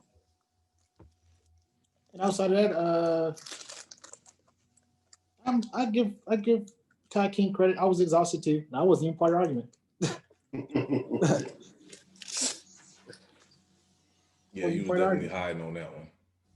Yeah, I was. Yeah. I get his argument about not, relying on the numbers. There's a lot of his numbers is a lot of fluff. Numbers is a lot of fluff. But at the end of the day, that if you're not winning championships, you better be putting up the numbers to stay relevant. Yeah, stay relevant. Exactly. Yeah, exactly. That's what I'm saying. So I mean, Wentz ain't even. He ain't putting them numbers. He ain't putting them numbers, and he ain't showing nothing. My eyes have been impressed with either. Yeah, and that's that right there. Exactly. I talking about his eye test. I'm like, God, your eye test is failing you, goddamn. I don't know what the hell you seeing. And that was disturbing me a lot. I'm like, goddamn, eye test. Well, you should be seeing the same that we see. He get hurt every year. He got bitched this year. What the hell is you seeing? Yeah. So. Oh man. So we'll see what's gonna be the new rant we'll have next week. And so don't forget the bet is looking good. I wanted to bring that up, but I wanted to wait till next week. To see what happens. I knew y'all was gonna win today, but yeah, exactly. I want to see what the action is on that bet coming next week. Did they announce if y'all play Saturday or Sunday? This Sunday. We play Sunday. Sunday at 3. Yeah. Y'all at 5. Yeah, I think it's 5:40. No, Sunday we the late game. Yeah. Y'all the late games. 5:40. Damn. Yep. Yeah. Yeah. So I ain't too excited about it personally. It's gonna be interesting. Because my whole big thing would be here's my gripe about this game coming up. They're literally gonna make it to where it's like the Peyton Manning versus Brady shit, right? And then, you know, my whole big thing is I get it, it's two legends that's playing against each other in a playoff setting, but the game's bigger than them too. Yeah, I mean, like, you know, the Saints already beat y'all twice in a season or whatever, so I have a feeling they're gonna make it all about Brady. You know what I mean? That's my them. Because the pressure's literally on him. You know, can you win without Belichick? Yeah, this is true. What you wanted. That's true. Yeah. True. I it's mean, I more do on give the it. line for him than anyone else in the game. And from what I saw yesterday, you know, your receivers don't look too high. Still don't look too high. Too inconsistent. Oh, they're suspect. Yeah. Yeah. I mean, don't get me wrong or whatever. I think they're gonna it's gonna be more of a bigger show, but it just for me or whatever. It just we gonna whoop y'all ass because technically we do have a defense. I mean, that's the thing. It's like I don't think Tampa Bay has a defense. So why make this? Y'all actually probably had a better dang defense in the playoffs. No, I've just seen the Rams. I don't know. Nah, the Rams were just God. But then again, they were playing against the Seahawks too. Right. So that's what I'm saying. I'm not really putting all that on, but y'all the most consistent. Y'all been the most consistent of the whole year. Right. Now as I'm really looking at the bigger picture here, and now I'm looking at the lineups now. Yeah, it's looking very good for him. I could say that. He might luck up on a miracle. Yeah, and for that QB for that to be his second start and to doing what he was doing to that defense. Right. There's a lot. Now what if that was Drew Brees? Exactly. So gonna be interesting. Well, Todd Bowles, you gonna blitz us again? You gonna play zone again? Which one you gonna do? Well, that's like. So here'll be my question. Kind of just moving forward, right? So, like, say for example, if he does win the bet, are you gonna please don't let him have it gracefully? Oh no, I'm not. I don't do that. I ain't got nothing because if they do their thing, they do their thing. I'm gonna pay up. I ain't got no issues. I won't take no petty shots. No need to come because it's no for me to do. Because like I'm seeing what I'm seeing right now. I'm not liking what I'm seeing. So I'm already preparing myself for what I'm already seeing, and how the lineup of how the this playoffs is setting up is actually looking favorable, which is shocking. So because like I said, because I already see Green Bay they're gonna choke. I feel like Green Bay gonna choke next week anyway. Yeah. So then if y'all still got home field all the way, then if y'all got the home field all the way through, y'all may not get screwed this year. So I gotta hold that one. Give Brees another Super Bowl before you retire. That's the narrative. That could be. I don't think they look at him that highly enough to want to do that. But I think they just gonna just let the teams play this year. I don't know. I still think whoever come out the AFC gonna win it all.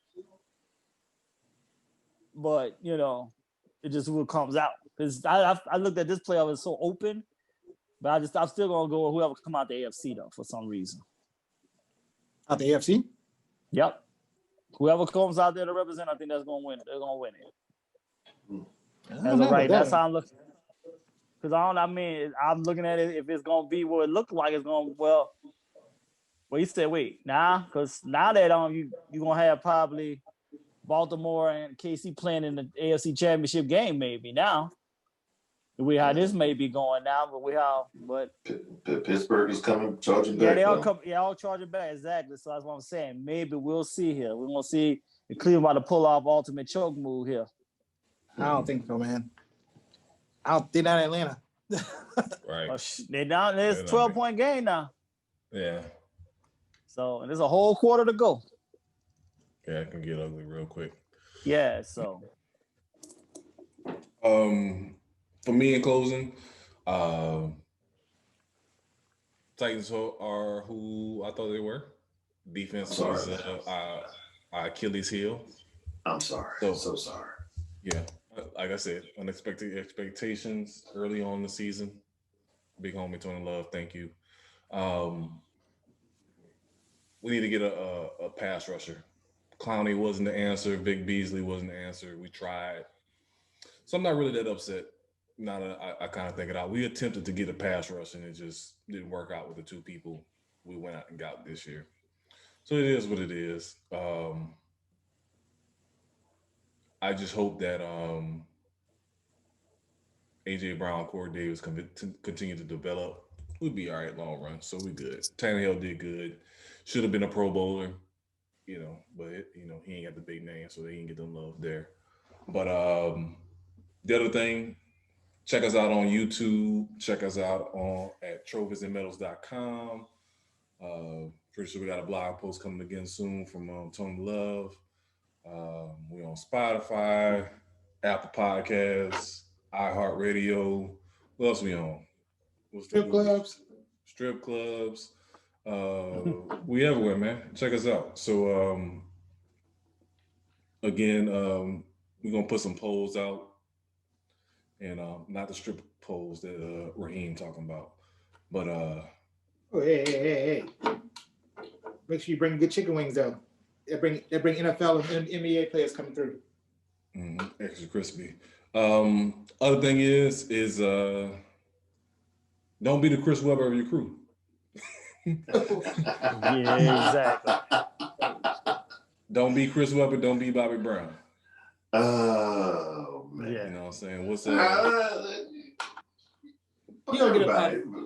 Hey, you could be Bobby without the cocaine though, man. That's all. You can be Bobby without the cocaine. What Pusha T said from what did Pusha T say in that line? Don't be Tony, be more like Sosa. Yeah. You know what I'm saying? Yeah. Everybody eats B. Right. Everybody eats B. You'll get an apology tomorrow. From who? Who you talking about getting an apology? Nah, he talking about I'm getting an apology from Twin losing his mind. That's all. No, we don't. He believes that with all his heart.